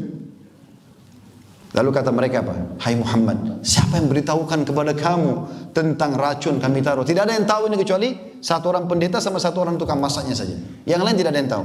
Nabi SAW angkat paha kambing yang sudah dimasak. Beliau mengatakan, akhbarani hadza dhira, yang telah memberitahukan kepadaku paha kambing ini. Ngomong sama Nabi, ya Rasulullah, saya diracuni. Udah pernah dengar belum kisahnya? Tanamkan ke anak-anak itu. Bapak Ibu rasa ada tambahan keimanan tidak dengan kisah begini? Coba tanamkan kepada anak-anak itu, biar mereka mengenal siapa itu Nabi Muhammad SAW. Bukan hanya sekedar Nabi Muhammad gitu. Bukan cuma itu teman-teman sekalian. Ada mujizat yang lain. Bapak Ibu mungkin sudah pernah dengar, karena memang dalam Al-Quran ada surah Al-Qamar ya, surah nomor 54. Tapi kita berharap kalau yang sudah pernah dengar ini pengulangan, kalau yang belum pernah dengar, ini juga sebuah mujizat yang sangat besar. Nabi Muhammad SAW pernah membelah bulan dengan jari telunjuknya. Sudah tahu belum? Alhamdulillah, sudah tahu? Belum sudah yang mana? Pernah satu kali dalam hadis Bukhari, ini hadis sahih. Nabi Muhammad SAW lagi tawaf di malam hari, pas bulan purnama. Lalu orang-orang Yahudi bilang begini, orang-orang Quraisy mengatakan begini, kita sekarang permalukan Muhammad. Siapa yang melakukan? Satu orang berdiri. Lalu dia mengatakan, hai Muhammad, teriak suara keras supaya orang semua dengar. Apa kau mau kami beriman? Kata Nabi SAW berhenti tawafnya lalu mengatakan, ya. Lalu orang Quraisy ini mengatakan begini, apa kau lihat bulan itu hai Muhammad, lagi bulan purnama? Kata Nabi SAW, iya. Apa kata orang ini? Belah bulan itu buat kami. Bulan disuruh belah. Pohon aja kalau mau dibelah butuh waktu. Apalagi bulan yang jauh tidak terjangkau dengan tangan. Mereka niatnya sebenarnya bukan mau minta mujizat, tapi ingin mempermalukan Nabi SAW. Apa yang terjadi? Mereka kaget waktu Nabi SAW mengatakan, kalau seandainya Allah memberikan kepada kalian bulan itu terbelah seperti kalian minta, kalian akan beriman? Malah Nabi balik nantang mereka. Lalu mereka mengatakan, bukan cuma yang bicara, semua Quraisy di belakangnya, tokoh-tokohnya mengatakan, kalau kau Muhammad betul membelah bulan, kami pasti beriman. Maka dalam hadis Bukhari dikatakan, disaksikan oleh para sahabat, orang-orang Quraisy. Lalu kami menyaksikan ya, bulan di Mekah terbelah menjadi 2 bagian sebelum hijrah Nabi SAW ke Madinah. Sebelah bulan berada di Abu Qubais, sebuah bukit yang menghimpit kota Mekah, dan sisi yang lainnya berada di As-Suwaida, bukit yang lainnya. Jadi Ka'bah itu, kota-kota Mekah dihimpit dengan 2 gunung besar, Abi Qubais sama As-Suwaida. Bulan itu dibelah 2 oleh Nabi SAW dengan jari telunjuk beliau, lalu dua-duanya terpisah untuk membuktikan itu betul terpisah. Terpisah benar-benar gitu. Jadi bukan cuma sekedar retak. Apa kata Quraisy? Ini hadis Bukhari Muslim. Sungguh sihir Muhammad hebat sekali. Padahal mereka tadi yang bilang ini, mau akan beriman. Untuk membuktikan ini sihir, kita tunggu orang-orang Quraisy yang datang dari negeri Syam yang ikut perdagangan, kembali ke Mekah. Kita tanya, kalau mereka juga lihat bulan terbelah, berarti bulan benar-benar terbelah. Kalau tidak, berarti Muhammad penyihir. Subhanallah, mereka tunggu kuasa Allah Subhanahu Wa Taala. Ada kafilah dagang Quraisy datang dari negeri Syam. Hampir satu Mekah itu datang mau nemuin kafilah itu. Lalu bertanya, apakah kalian lihat sesuatu terjadi pada bulan? Jawaban mereka, iya di waktu ini dan di malam itu. Disebutkan oleh mereka, begitu dalam riwayat ya. Tidak disebutkan malamnya malam apa, tapi yang jelas di waktu itu dan di malam itu, gitu kan. Terjadi bulan terbelah.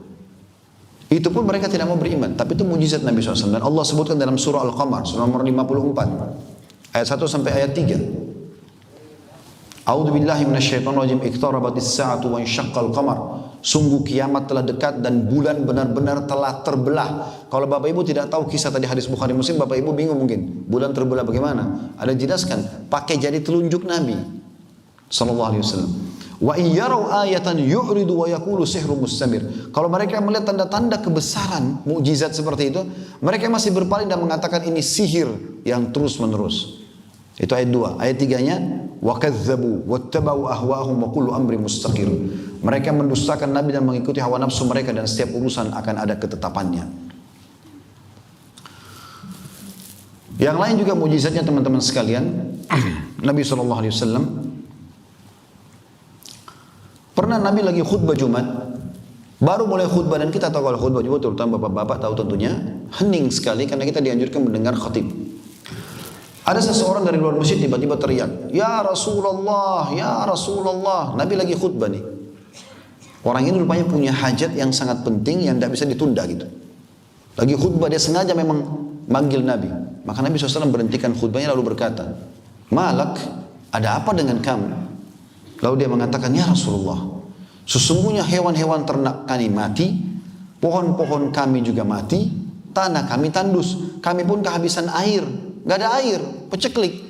Mumpung Anda di mimbar, mohon kepada Allah agar diturunkan hujan."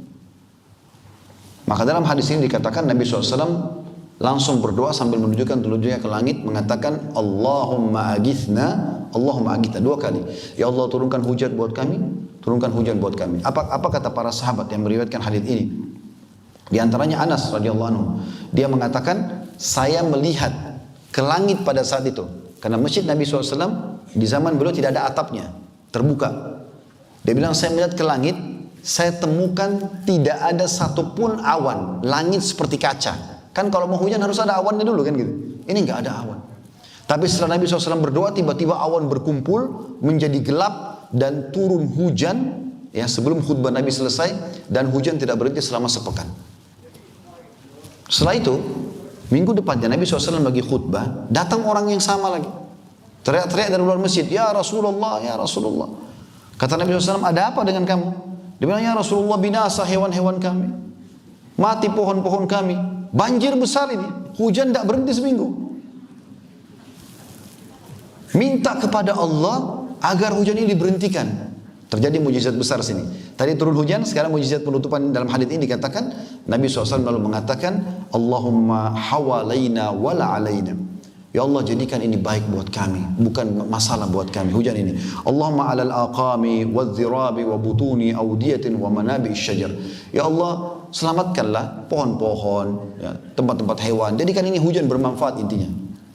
Maka kata Anas bin Malik, kami pun menyaksikan Nabi SAW menunjuki awan-awan dengan telunjuk beliau, dan setiap awan yang ditunjuk bubar sehingga menjadi cerah kembali Madinah. Itu disaksikan oleh seluruh penduduk Madinah. Hadisnya riwayat Bukhari. Dan sekian banyak teman-teman sekalian mujizat Nabi SAW. Saya tutup dengan satu lagi kisahnya. Bagaimana Nabi SAW menguasai hewan. Dalam sebuah riwayat Imam Ahmad, Jabir radhiyallahu anhu menuturkan, pernah kami datang safar bersama Nabi SAW dari satu perjalanan. Lalu kemudian kami masuk Madinah dan kami melewati pemukiman suku Najjar. Suku Najjar ini suku yang ada pas di pintu gerbang Madinah. Dan ini suku ibunya Nabi SAW. Aminya dari keturunan suku Najjar ini. Yang jelas pada saat itu tiba-tiba dalam riwayat ini dikatakan, ini Jabir bin Abdullah yang meriwayatkan kisah. Dia bilang, ada unta liar, unta jantan liar yang sedang mengamuk. Dan unta ini sulit sekali dijinakkan kalau sedang mengamuk. Semua orang lari dari unta tersebut karena unta ini bisa menendang, bisa menggigit. Akhirnya kata Jabir, "Ya Rasulullah, hati-hatilah. Depan Anda ada unta yang sedang mengamuk." Nabi SAW melihat unta itu, kemudian Nabi mendekat, lalu Nabi mengatakan satu kalimat saja, satu kata saja, "Ta'al, kesinilah." Begitu mata unta itu ke arah Nabi SAW, dalam riwayat ini dikatakan, tiba-tiba unta itu menurunkan ke lehernya sampai ke tanah, lalu menyeret lehernya itu sampai ke hadapan Nabi SAW. Semua orang saksikan pada saat itu. Lalu Nabi SAW mengatakan, mana tali kekangannya? Diambil, Nabi ikat, unta itu tiba-tiba jadi tenang. Lalu apa kata beliau SAW dalam penutupan hadis? Tidak ada sesuatu pun, benda hidup atau benda mati, di langit juga di bumi, kecuali mengetahui kalau aku adalah utusan Allah. Semua tahu, kecuali pembangkang dari jin dan manusia. Jadi batu, air, udara, api, malaikat-malaikat, semuanya ini, hewan-hewan, tumbuh-tumbuhan tahu kalau itu Rasulullah SAW. Kecuali pembangkang dari jin dan manusia. Sebagian kecil saja di antara mereka. Dan ini teman-teman bisa kembali kalau mau dengarkan lebih lanjut kisah kami. Cukup banyak saya sampaikan, ada materi tablik akbar di playlist YouTube. Judulnya Rasulullah kasihku, aku mencintaimu. Dan ini panjang lebar saya sebutkan, lebih mungkin dari 30 mukjizat Nabi alaihi salatu wassalam, tapi saya tidak bisa sampaikan semua saat ini. Kita kembali ke tema kita. Kemudian selanjutnya teman-teman, setelah menanamkan beriman kepada Allah, beriman kepada Rasulullah SAW, ini cuma kulitnya ya, belum kita bahas isinya itu panjang sekali, panjang lebar. Bapak Ibu dalami, ajarkan kepada anak-anak tentang Islam. Ada satu hal yang mungkin saya ingin buka dalam masalah materi Islam ini, dan Anda bisa kembali juga ke ceramah kami di YouTube, ada judulnya Hidup Mulia dengan Islam. Tapi saya ambil garis besarnya. Bapak Ibu sudah tahu belum? Tidak pernah ada agama di muka bumi ini yang sah, yang diakui, yang agama benar kecuali Islam. Kan selama ini kita kebanyakan bilang agama Nasrani, agama Yahudi, agama Buddha, agama Hindu, ya. Ini bagi umat Islam perlu diperbaiki ini. Enggak ada agama kecuali Islam. Enggak pernah Allah turunkan agama selain Islam. Jadi itu semua tidak dianggap agama. Karena semua nabi-nabi agamanya Islam. Nabi Isa itu Muslim, Nabi Musa itu Muslim. Tidak pernah ada agama Yahudi, tidak pernah ada agama Nasrani, enggak ada. Makanya Nabi Muhammad SAW mengatakan, sesungguhnya perumpamaan aku dengan nabi-nabi sebelumku seperti satu bangunan yang bagus sekali. Setiap orang yang lewat, mereka kagum dengan bangunan itu. Lalu mereka menemukan ada satu celah batu bata yang belum ditutup. Kata mereka, coba seandainya batu bata itu ditaruh sempurnalah bangunan ini. Dan ketahuilah, akulah satu batu bata itu. Artinya semua nabi-nabi sama. Nggak ada bedanya. Agamanya Islam. Itu yang Allah sebutkan, yang Bapak Ibu sering dengar surah Al-Imran. Surah nomor 3 ayat 19. Sekali lagi surah Al-Imran, surah nomor 3 ayat 19. A'udzubillahi minasyaitonirrajim. Innad dina indallahil Islam. Inna harfut ta'kid. Huruf yang digunakan untuk memastikan informasi benar setelahnya. Sesungguhnya agama di sisi Allah hanya Islam, nggak ada agama lain. Jadi nggak ada agama lain, memang tidak diakui. Wa makhtalafa alladhina utul kitaba illa min ba'di ma ja'ahumul ilmu baghyan bainahum wa ma yakfur bi ayatillahi fa innallaha sari'ul hisab. Dan ketahuilah, tidak berselisih orang-orang yang telah diberi Alkitab, Yahudi dan Nasrani. Nasrani mengatakan Yahudi kafir, Yahudi mengatakan Nasrani kafir. Tidak berselisih mereka kecuali setelah datang pengetahuan kepada mereka karena kedengkian di antara mereka. Bagir, iri satu sama yang lain. Padahal Nabi Musa menyampaikan tentang datangnya Nabi Isa. Nabi Isa menyampaikan tentang datangnya Nabi Muhammad SAW. Ini satu rangkaian gitu. Dan Allah mengatakan siapa yang kufur kepada ayat-ayat Allah, maka sungguhnya Allah sangat cepat hisabnya. Kemudian juga dalam firman Allah Subhanahu wa taala yang sangat masyhur, bersyukur teman-teman kita menjadi orang muslim. Ya. Karena Allah mengatakan dalam surah Az-Zumar, dibuka ini surah nomor 39 ayat 22. Supaya Anda tahu nilai agama yang sedang Anda anut ini. Ini bukan main-main ini, keselamatan dunia akhirat. Semua yang diajarkan dalam Islam kebaikan, jujur, amanah, tanggung jawab, dermawan, bakti sama orang tua, jenguk orang sakit, senyum, semua baik. Dan semua punya keutamaan. Semua yang dilarang buruk, bohong, nipu, mencuri, apalah gunjing, fitnah, memukul, membunuh, dilarang semuanya. Jadi kalau Anda ikutin agama ini dengan benar, Anda jadi orang baik. Pasti. Subhanallah, saya mengambil disertasi saya di masalah ekonomi sebenarnya. Saya temukan kadang-kadang pakar-pakar ekonomi dunia ini berbicara, teman-teman sekalian, hanya untuk bicara satu saja, tentang bagaimana membangun trust, kepercayaan dalam perusahaan, gitu kan? Mereka membahas trust itu harus begini, begitu, begini, begitu. Dan itu ternyata kebanyakan kerucut kepada para pengusaha-pengusaha. Seakan-akan bahasan mereka di makalah-makalah mereka yang saya temukan, itu kalau orang yang suami istri atau orang tua sama anak, anak sama orang tua, teman, tidak perlu ada trust. Trust itu hanya untuk orang-orang pedagang saja. Ini aneh, kalau Islam mengajarkan trust untuk semuanya. Jujur untuk semuanya, dermawan untuk semuanya, dari kecil sampai besar. Allah mengatakan begini dalam surah Az-Zumar. Ayat 3, surah nomor 39 ayat 22. A'udzu billahi minasyaitonir rajim. Afaman syarahallahu sadrahu lil Islam fa huwa ala nurin min rabbi fawailun lil qasiyati qulubuhum min dzikrillah ulaika fi dhalalin mubin. Maka apakah orang-orang yang dibukakan hatinya menerima agama Islam lalu mendapatkan cahaya dari Tuhannya sama dengan orang yang membatu hatinya? Maka kecelakaan besarlah bagi mereka yang telah membatu hatinya untuk mengingat Allah. Mereka itu dalam kesesatan yang nyata. Selain Islam memang kesesatan seperti itu. Kita sedang sorotin bukan individunya, tapi keyakinannya. Islam datang begitu ya. Jadi bukan berarti kalau kita mengatakan Nasrani dalam tafsir Ibnu Abbas Allah dhalin sesat, oh berarti ini garis keras. Bukan begitu. Karena yang sedang disorotin mereka mengatakan Allah punya anak. Dan itu tidak benar. Agama yang Allah ajarkan adalah lam yalid wa lam yulad. Allah tidak beranak, tidak diperanakan. Kalau Allah punya anak, lalu siapa cucunya? Siapa cicitnya? Tidak ada itu semua. Allah pangkas, nggak ada. Allah itu esa. Kalau ada orang tuanya Allah, lalu siapa kakeknya? Siapa ke atasnya ini? Nggak ada. Allah itu esa. Begitu juga teman-teman sekalian, kalau anda masuk agama Islam ini, berarti anda mendapatkan ya, karunia dari Allah SWT. Allah sebutkan dalam surah Al-An'am, surah nomor 6 ayat 125. Surah nomor 6 ayat 125. A'udzu billahi minasyaitonir rajim. Faman yuridillahu an yahdihi yashrah sadrahu lil Islam. Siapa yang Allah inginkan kebaikan untuknya, maka Allah akan lapangkan dadanya menganut agama Islam, merasa bangga dengan Islam, menerapkan dan mendakwakannya. Dan barang siapa yang dikehendaki kesesatan oleh Allah, niscaya Allah akan menjadikan dadanya sesak, lagi sempit, tidak menerima Islam, seolah-olah dia sedang mendaki langit. Begitulah Allah menimpakan siksa kepada orang-orang yang tidak beriman. Saya tutup di poin ini teman-teman sekalian, di poin pertama tentang masalah Islam ini. Kalau kita mau singgung tadi panjang lebar, saya katakan kembali ke tema kami, hidup dan mulai dengan Islam, itu panjang lebar. 2 jam lebih kami bahas khusus masalah tema ini. Tapi saya ingin titik-beratkan begini. Teman-teman sekalian, kita ini sekarang dibutakan secara histori, sejarah. Saya bahasakan di depan Bapak Ibu sekarang, kita hanya 94 atau 95 tahun saja tidak menguasai dunia. Semenjak agama ini dibawa oleh Nabi SAW, semenjak itu pada saat sudah fase hijrah ke Madinah ya, fase 10 tahun terakhir, sampai 94 tahun yang lalu, kita menguasai dunia. Menguasai dunia sekali lagi. Bukan menguasai Madinah atau Mekah.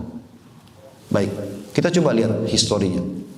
Anda kan sudah kenal ada tahun Hijriah ya. Sekarang tahun berapa Hijriah? 42 1442 ya. Berarti sudah 1442 tahun yang lalu Nabi hijrah ke Madinah. Ya. Oke, kita mulai dari tahun 1 Hijriah. Pertama Nabi SAW hijrah ke Madinah.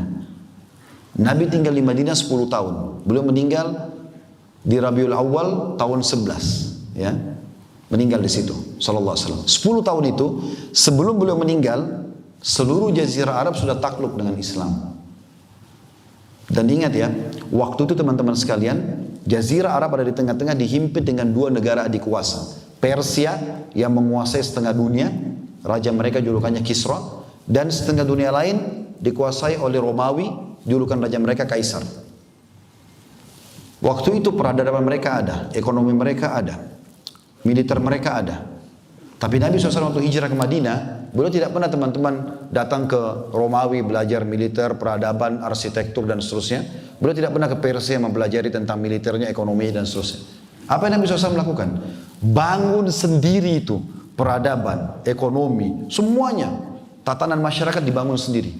10 tahun pertama berhasil menguasai jazirah Arab. Datang setelahnya Khulafaur Rasyidin, dimulai dari Abu Bakar dan Abu Bakar tahun 11 sampai tahun 13 Hijriah.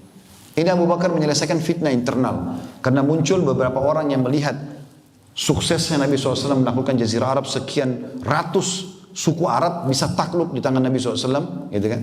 Maka muncul nabi-nabi palsu, Musailam al-Kadzdzab, Aswad al-Unsi, bohong. Ada penolak membayar zakat, maka Abu Bakar menyelesaikan fitnah internal. Abu Bakar perangi mereka semua. Ini panjang ceritanya tapi yang jelas itu masa penyelesaian fitnah internal. Dan kata ulama, siapa yang mau belajar tentang penyelesaian fitnah bisa mempelajari dua fase Khulafaur Rasyidin. Abu Bakar di awal meninggal Nabi SAW dan Ali di zaman akhir Khulafaur Rasyidin. Karena dua-duanya menyelesaikan fitnah internal sebagaimana akan saya jelaskan insyaAllah. Datang setelahnya Umar. Berkuasa dari tahun, siapa yang tahu? 10 tahun.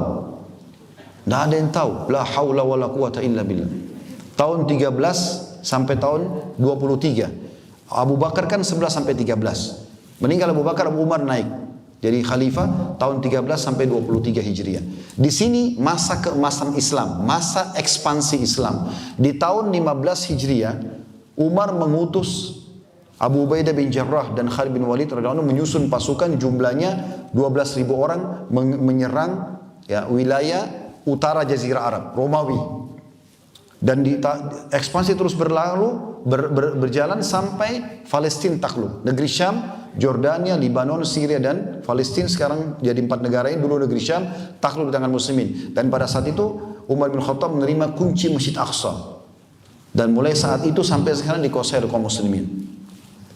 Di tahun 16 Hijriah, beliau mengutus Sa'ad bin Abi Waqqas radhiyallahu anhu dibantu dengan yang lainnya sahabat Nabi ya, yang mulia Ka'ab bin Amir dan yang lainnya radhiyallahu anhu ajma'in yang datang juga dari negeri Syam. 30.000 pasukan menembus Persia. Waktu itu pasukan Persia teman-teman sekalian 240.000 orang.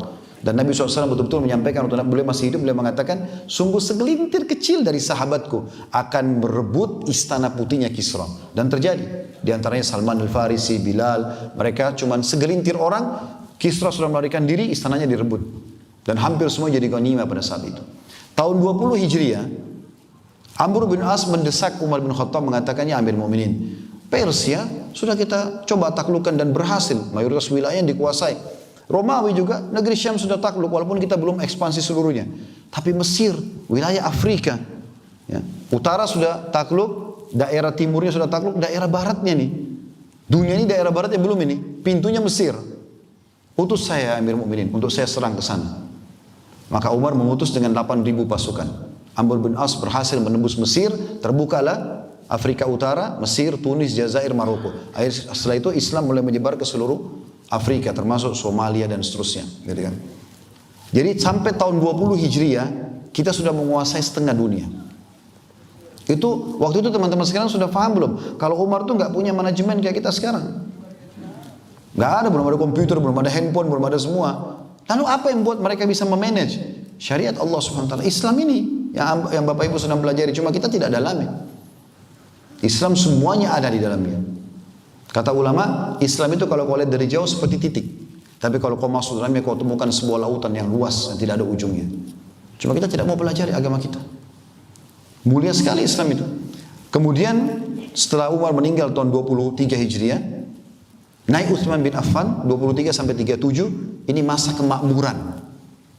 Sampai pada saat itu hampir setiap hari puluhan bahkan ratusan unta di Madinah didatangkan setiap harinya. Lalu utusan Utsman mengatakan, wahai muslimin, ini hak kalian. Hari itu dibagi keju.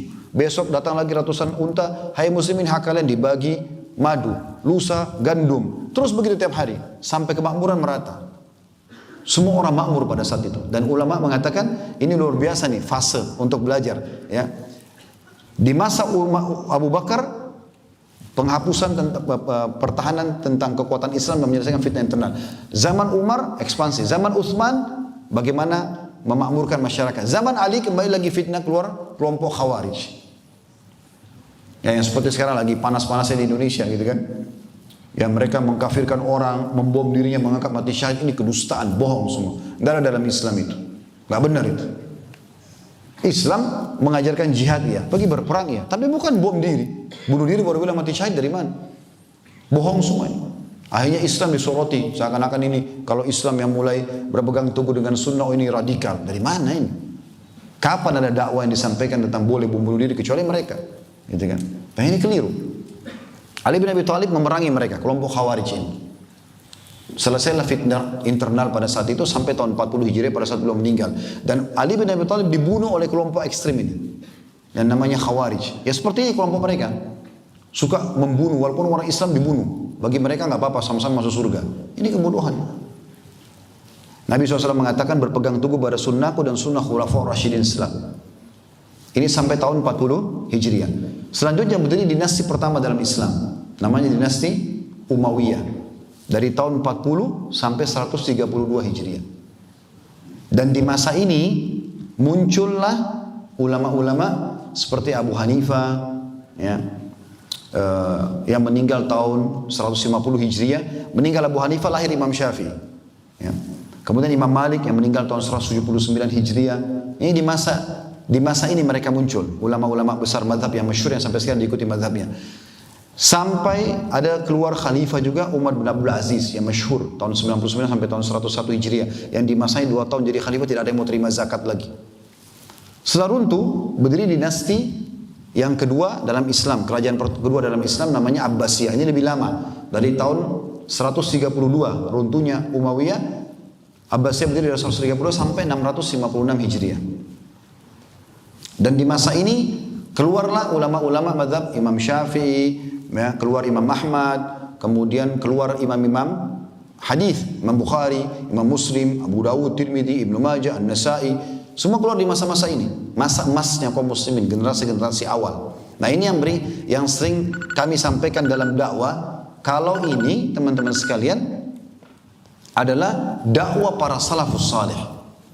Yang orang selalu mengatakan salafi. Ini kita bilang kaum salaf. Kaum salaf itu maksudnya siapa? Sahabat, tabi'in, generasi emas ini. Ini bukan kelompok ini gitu kan. Tapi disalahfahami gitu. Kembali kepada salaf, karena memang Islam, kalau kita mau berjaya seperti Syekh Utsaimin rahimahullah mengatakan, kita tidak akan mungkin berjaya kecuali kita kembali kepada yang pertama generasi awal terapkan dalam hidup mereka. Setelah selesai Abbasiyah, runtuh di tangan orang-orang Tatar, Mongolia, berdiri Utsmaniyah. Waktu itu ada 3 sebenarnya dinasti muncul ya.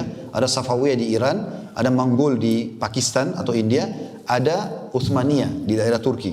Tapi yang bertahan sebenarnya itu adalah Utsmaniyah yang paling lama. Dan dia berubah dari istilah kesultanan atau khilafah itu menjadi republika di tahun 1924.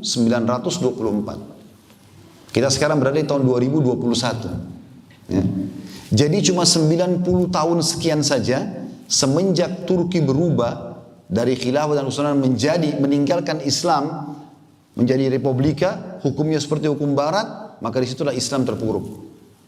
Kenapa teman-teman kita tidak berkaca dengan kejayaan Islam yang 1000 tahun lebih gitu kan? Lalu kemudian kita sekarang berkiblat pada barat dan mengatakan seakan-akan belajar negara Islam, belajar Islam itu ketinggalan zaman. Nah ini karena tidak fahamnya kita dengan masalah ini. Baik, ini kurang lebih poin pertama, mohon maaf agak panjang. Kemudian kita masuk teman-teman sekalian, sekarang ke poin yang kedua. Jadi itu yang pertama, tanamkan tentang Allah, tentang Rasulullah SAW dan juga Islam. Ini semua materinya panjang tapi saya kasih garis besarnya. Kemudian selanjutnya teman-teman sekalian kita masuk poin yang kedua tentang masalah hak-hak anak. Ini juga penting untuk diketahui ya. Banyak orang di antara kita teman-teman sekalian tidak mensyukuri anak itu. Poin pertama dulu, syukuri keberadaan anak Bapak Ibu sekalian.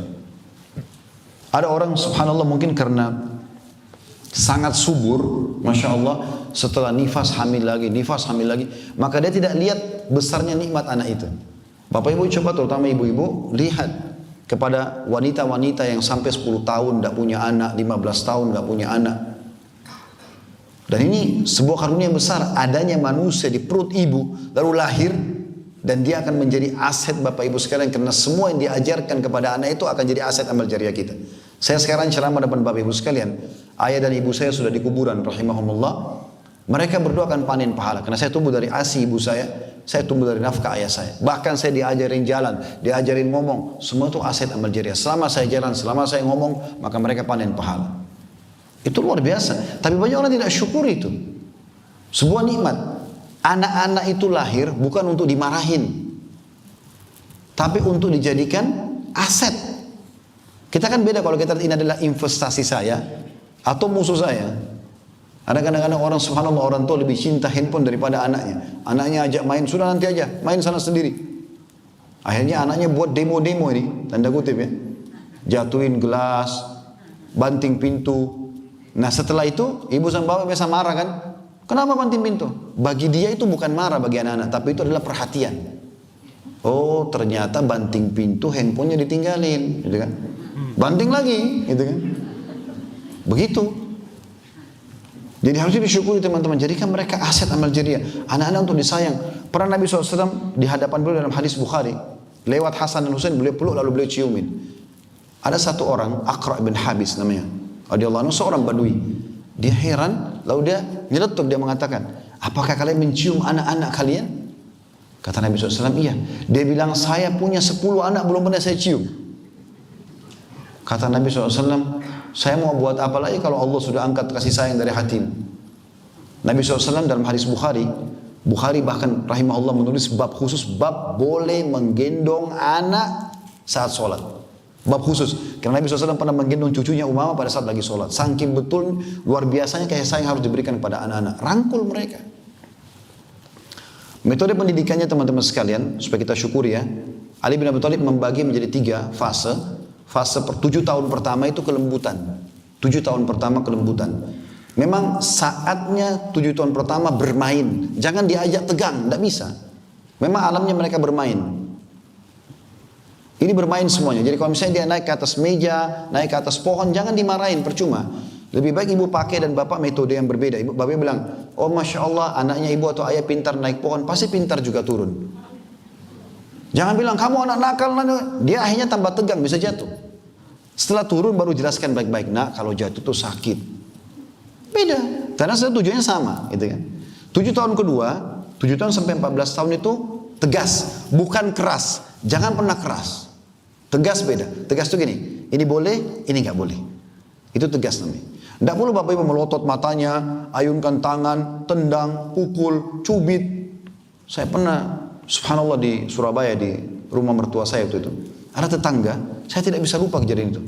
Dan istri saya sendiri tahu, saya tidak pernah sama sekali berlaku kasar pada anak-anak. Dan saya contohkan pada mereka itu. Karena itu tidak mendidik sama sekali. Ayah saya pun rahimahullah mendidik saya. Sampai saya bisa punya percaya diri seperti sekarang. Itu karena beliau tidak pernah main tangan sama saya. Satu kali pun saya tidak pernah dipukul. Jadi beliau selalu pakai nasihat. Sampaikan. Walaupun kita salah. Akhirnya kita sadari gitu kan.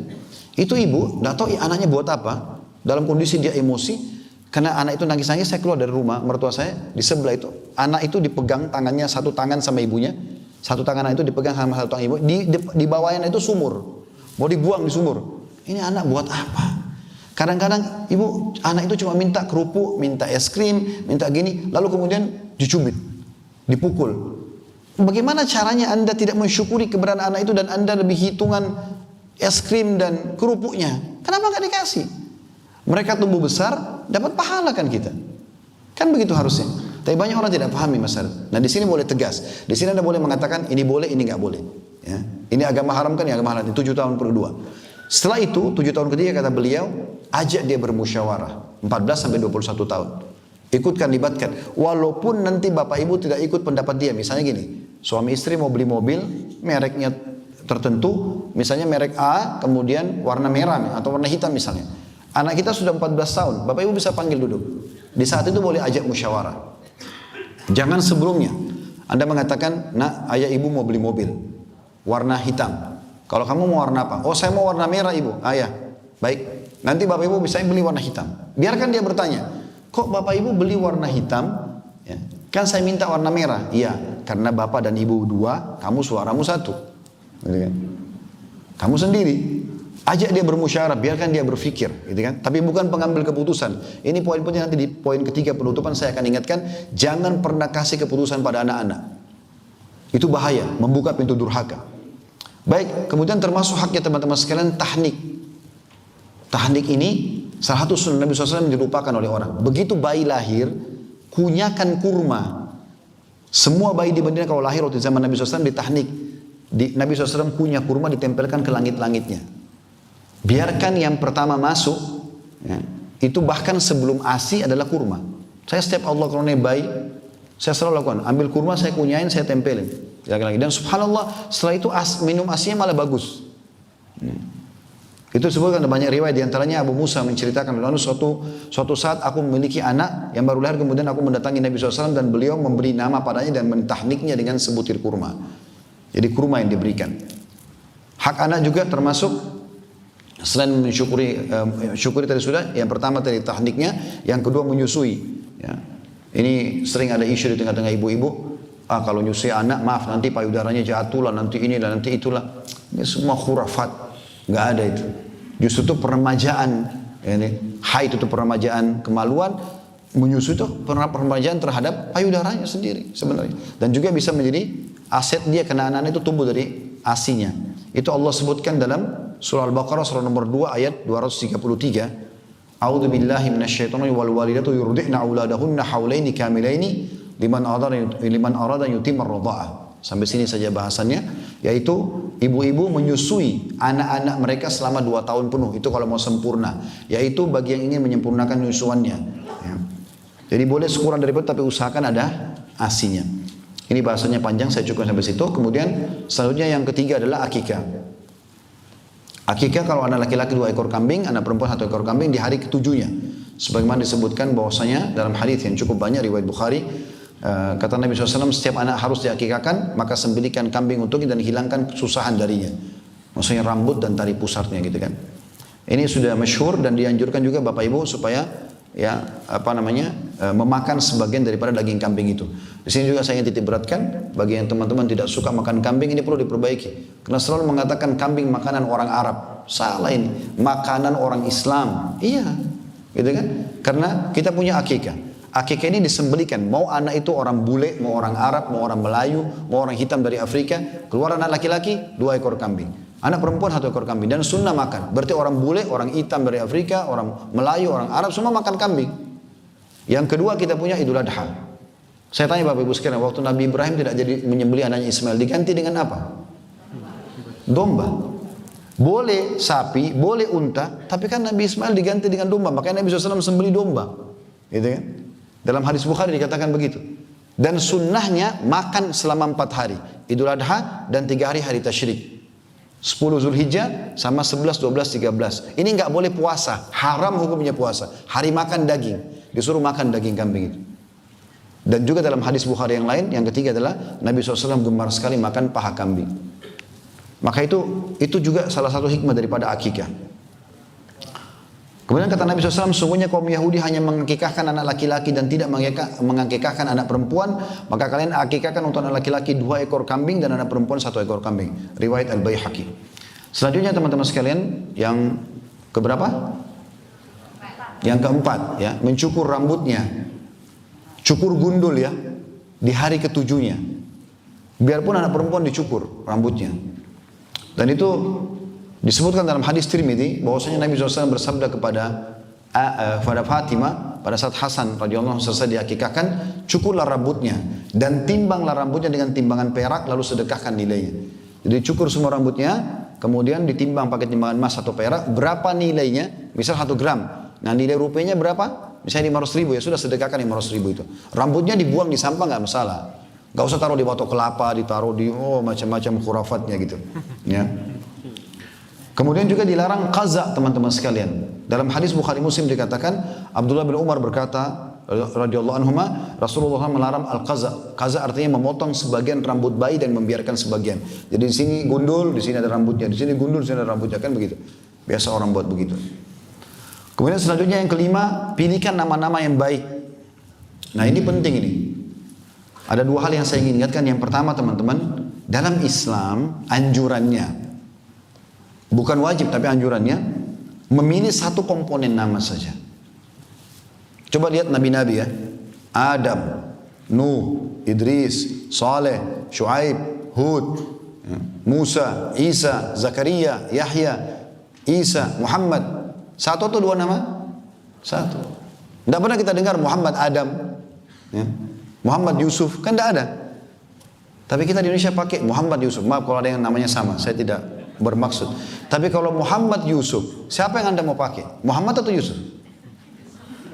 Kalau Anda pakai Muhammad, Yusufnya nggak ada gunanya berarti. Kalau Anda pakai Yusuf berarti Anda dahulukan dari Muhammad SAW. Gimana? Kenapa tidak 1 nama? Muhammad saja. Ya sudah. Yusuf saja, gitu kan? Seperti itu. Baik Ustaz, paspor kan butuh 3 nama. Baik, nama Anda, nama anak Anda, misalnya Muhammad namanya. Nama ayah Yusuf, Muhammad Yusuf. Nama kakeknya misalnya Hud. Baik, Muhammad bin Yusuf bin Hud. 3 nama sudah selesai. Kan gitu. Ini contoh. Dan ini banyak sekali luput di Indonesia. Jadi namanya, kebetulan ayah saya di Makassar punya klinik. Karena ibu dokter, gitu kan. Dari ada orang lahir anaknya, nama klinik ayah saya Nur Syifa. Lahirlah anak perempuan tersebut. Dikasih nama, karena klinik Nur Syifa, Nur Syifa. Bulan Sya'ban, Sya'ban. Nur Syifa, Sya'ban. Lalu apa lagi? Tambah nama ibunya, nama ayahnya. Nama sampai panjang-panjang. Gak dipakai ini. Cari nama yang mulia. Coba lihat istri-istri Nabi. Aisyah. Ya. Hafsah. Satu nama. Zainab. Kan satu nama. Ummu Salamah itu julukan. Kena anaknya namanya Salamah. Namanya Ramlah. Satu nama. Kenapa gak satu nama? Di Indonesia suka pakai Siti Aisyah. Siti ini artinya ibu. Ibu. Orang Mesir biasa bilang Siti Aisyah, maksudnya ibunda Aisyah. Karena Aisyah kan radhiyallahu anha dipanggil ibu Ummul Mukminin. Kenapa pakai Siti? Jadi masih baik kita panggil ibu Aisyah gitu. Hah? Kenapa enggak Aisyah saja?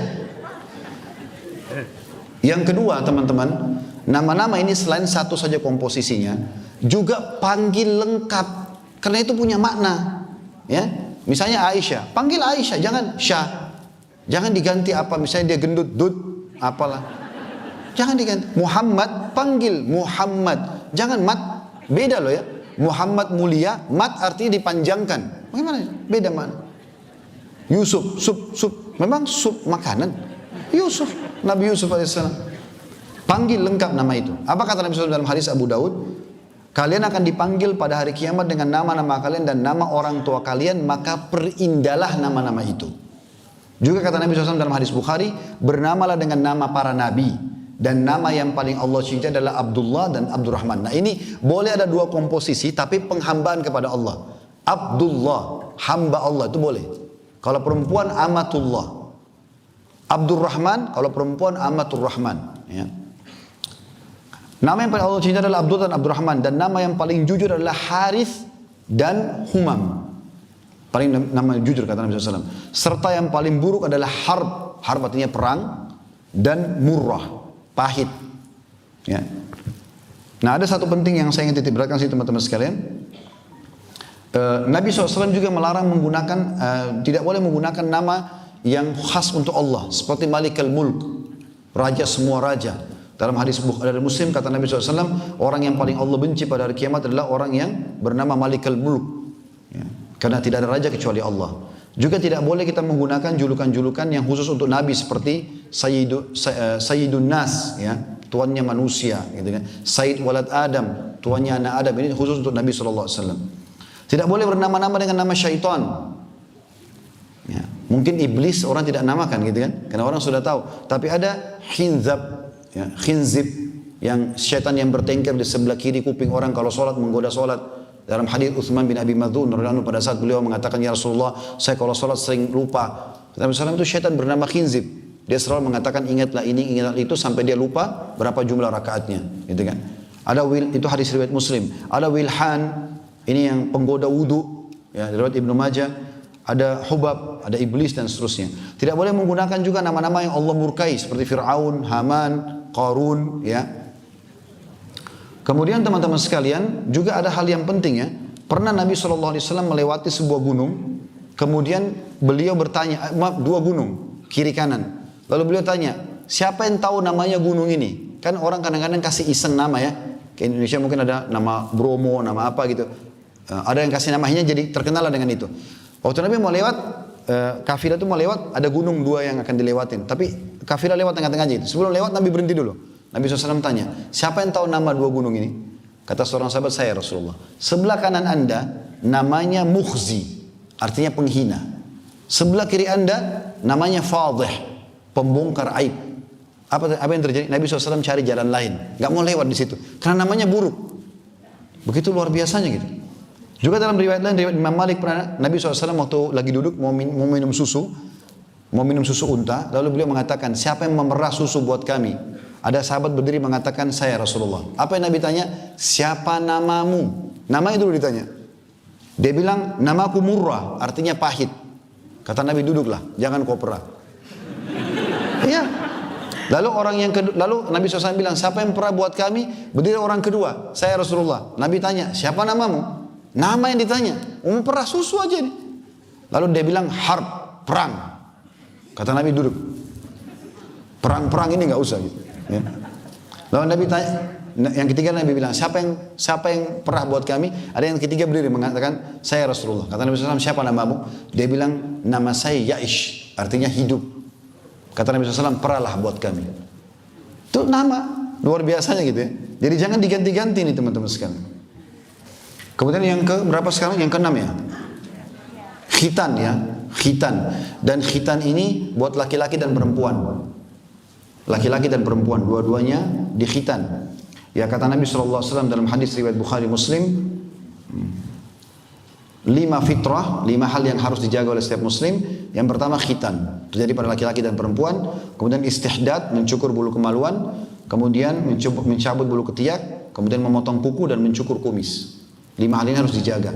Khitan gabungan laki-laki perempuan. Istihdad mencukur bulu kemaluan laki-laki perempuan. Mencabut bulu ketiak laki-laki dan perempuan. Memotong kuku laki-laki dan perempuan. Yang terakhir laki-laki saja mencukur kumis gitu. Ini tentu cukup banyak bahasanya, saya ringkaskan saja. Kemudian yang ke-7 ya, kasih sayang dan perhatian. Ini termasuk yang harus merupakan hak anak yang diberikan. Dan saya sudah singgung tadi ya, contoh-contohnya, usahakan hindari marah, main tangan teman-teman sekalian, dan selalu rangkul dengan kasih sayang. Tidak ada orang yang menggunakan kelembutan kecuali akan bisa menguasai sesuatu itu. Kata Nabi SAW, ma nazala linu fi syai'in illa zana. Tidak ada sesuatu yang diliputi dengan kelembutan kecuali akan menghiasinya. Wa ma nuzi'a min syai'in illa syana. Dan tidak dicabut dari sesuatu kecuali pasti akan merusaknya. Kemudian teman-teman sekalian, yang terakhir adalah pendidikan. Ya, pendidikan. Saya sudah sampaikan tadi ada metode pendidikan Ali bin Abi Thalib 3, tapi ada yang saya ingin titik beratkan teman-teman sekalian. Pendidikan di sini, ya, dalam arti kata, bagaimana seseorang di antara kita mendidik dengan cara yang benar, teman-teman sekalian. Yaitu memasukkan atau mendahulukan masalah agama ya, seperti pesantren misalnya. Yang kan tadi saya bilang di awal, saya sangat mendukung tadi Rahmatan lil Alamin International Islamic Boarding School atau yang lainnya. Pesantren ini teman-teman sekalian bukan tempat anak nakal. Selalu begitu orang tuanya kan, kalau kau nakal saya masukkan di pesantren. Jadi direkam oleh anaknya apa? Pesantren tempat orang nakal kan gitu. Gitu kan? Kalau kau malas saya pesantrenkan. Oh berarti pesantren tempat orang begitu. Jadi bukan diingatkan pesantren itu bagus, nah, pesantren itu begini, pesantren itu bukan. Jadi isinya nggak baik. Ini salah ini. Pesantren juga itu bukan tempat pembuangan, tapi pesantren tempat kaderisasi generasi umat ini untuk menjadi orang yang mengenal Allah dan Rasul. Saya pernah di pesantren. Tiap hari kita dengarkan kalau Allah, kalau Rasul, azan disuruh ke masjid, ya. Cuci baju sendiri, kadang-kadang kalau ada beberapa pesantren memang pakai tukang cuci dibayar, tapi ada orang diajar mandiri. Saya dulu memang mandiri sendiri, cuci baju sendiri, segala macam sendiri, bersihkan kamar segala macam, ganti spray, semua sendiri. Jadi kita mandiri. Itu bagus pesantren. Jadi jangan dijadikan pesantren tempat yang momok yang menakutkan, tidak boleh. Pesantren tempat yang sangat baik, mulia. Baik, saya langsung pindah ke poin ketiga teman-teman sekalian. Dan ini yang terakhir, tanamkan bibit-bibit akhlak yang mulia. Yang pertama adalah tanamkan cinta ibadah. Jadi ajak mereka sholat bersama, ajak mereka puasa bersama. Ini menjelang Ramadan, Bapak Ibu ajak anak-anak biasa puasa. Dan ingat, tidak ada namanya puasa setengah hari. Tidak ada. Dalam syariat tidak ada. Ini jangan diwariskan terus. Tidak apa-apa nak puasa aja setengah hari. Dari buku fikih mana? Coba sampaikan ke saya. Mana bukunya? Puasa sehari. Kalau anak sudah tidak tahan, bilang buka puasa nak, tapi puasamu batal ya. Jelasin fikihnya ke dia. Jangan bilang tidak apa-apa puasa setengah hari yang direkam sama dia, oh tidak apa-apa. Nanti dia juga besar, dia menikah, dia bilang juga sama anaknya, nak puasa setengah hari nggak apa-apa. Terus 7 turunan begitu. Puasa 1 hari, saya bilang sama anak saya, puasa harus sehari. Sudah haus abati, mereka panggil saya abati, maksudnya ayah saya gitu. Sudah haus abati, sabar. Anak saya belum namanya Uwais, yang mengatakan, Uwais kalau tidak bisa sabar, batal puasa, berarti batal puasanya. Memang dia belum balik gitu kan. Tapi saya jelaskan, sehingga kalau dia minum dia tahu dia batal. Kadang-kadang pas buka puasa adiknya bertahan. Kemudian adiknya mengatakan, ya wes tadi buka puasa, ya besok saya mau perbaikin. Ya. Tapi ada upaya. Cuma jangan bilang ada puasa setengah hari, nggak ada. Penanaman harus lengkap. Sholat harus lengkap. Ajarin wudu, ajarin jumlah rakaatnya, ajarin bacaannya. Tanamkan cinta ibadah itu kepada mereka. Makanya sunnahnya kita teman-teman sholat sunnah di rumah. Ya, kata Nabi SAW, sholat itu paling afdal di rumah kecuali yang wajib. Kenapa di rumah? Supaya contoh bagi anak-anak. Ya. Itu kemudian yang kedua, di poin yang ketiga nih, maksudnya poin B-nya adalah ajarkan jujur teman-teman sekalian. Kejujuran. Pernah ada seorang ibu, waktu Nabi SAW datang ke rumahnya, dia sama suaminya dikunjungi oleh Nabi SAW, terus anaknya yang kecil mau keluar dari rumah. Ibu itu genggam tangannya sambil dia mengatakan, nak kesini ambil ini. Tujuan ibu itu supaya anaknya gak keluar dari rumah. Apa kata Nabi SAW? Kalau di tanganmu tidak ada sesuatu yang memang kau ingin berikan kepada dia, dicatat bagimu dosa kedustaan. Tidak boleh. Kasih benar ada. Nanti kalau kamu tidur cepat, ibu besok belikan mainan. Padahal nggak dibelikan. Besok lagi anaknya. Mana mainan bu? Oh ya nanti. Nggak boleh. Akhirnya dia terbiasa. Ingkar janji biasa tidak jujur. Biasakan jujur teman-teman sekalian. Dari kita dulu kemudian ajarkan anak. Kita tahu jujur ini adalah simbol Islam. Nggak ada. Ya, tidak ada sesuatu yang bisa dipegangi dari seseorang pada saat jujur hilang dari dia. Kejujuran nomor satu. Makanya Nabi SAW sangat jujur. Semua Nabi semua jujur. Ya. Katakan kebenaran walaupun pahit. Kemudian yang poin C-nya dermawan. Ini juga saya ingin berbagi, saya ringkaskan ya. Saran saya, jangan pernah belikan celengan buat anak-anak. Nah, siapa di sini yang biasa belikan celengan anaknya? Hampir semua. Nah, nabung nak. Ini mengajar bakhil, pelit. Ya. Islam mengajarkan kita konsepnya bersedekah pangkal kaya. Kapitalis mengatakan nabung pangkal kaya. Ketemu nggak? Nabung sama sedekah. Mustahil. Yang satu keluarin, yang satu simpan. Coba bapak ibu renungi anak-anak kalau kita kasih celengan. Misalnya anak kita 2. Kita kasih celengan. Nanti pada saat kita, begitu dikasih aja dia sudah merasa punya milik.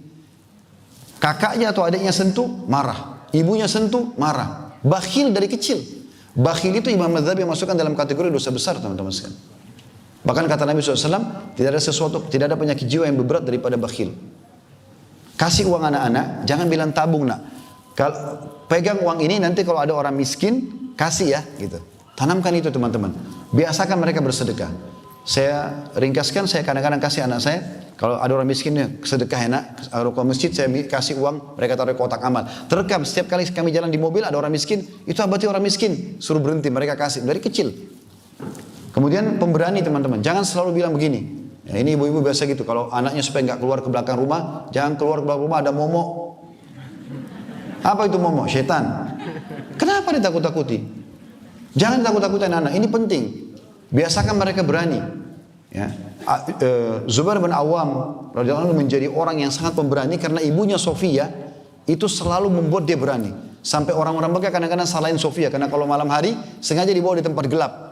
Ya, supaya Zubair jadi pemberani. Pada saat orang-orang Mekah mengatakan, kenapa kau buat begini? Dia bilang biarkan jadi pemberani. Dan benar, Zubair bin Awam itu teman-teman cirinya kalau lagi menyerang musuh, begitu takbir, pekik takbir pertama dia paling depan. Lalu kemudian dia serang musuh sendirian sampai ke ujung pasukan musuh baru kembali lagi. Karena beraninya. Jangan tanamkan sifat pengecut ini. Kemudian selanjutnya amanah. Kasih sesuatu, suruh jaga, kemudian ya kita ambil lagi dari dia, nanti kita mengatakan ini amanah ya, kita boleh kasih dia support, balasan-balasan itu tidak ada masalah. Kemudian yang terakhir adalah sopan santun. Ini mungkin semua butuh bahasan, tapi kena melihat waktu teman-teman sekalian, saya coba sampai sini. Insya Allah ini coba tanamkan akhlak yang mulia dan semua substansial, tapi ada beberapa poin yang tadi yang saya ingin titik beratkan. Supaya jangan sampai kita tanamkan poin-poin yang salah. Sebagai penutup begini, supaya jadi aset amal jariah, jadi dia harus menjadi anak yang bakti ya. Jangan cetak anak-anak yang durhaka. Bagaimana contohnya?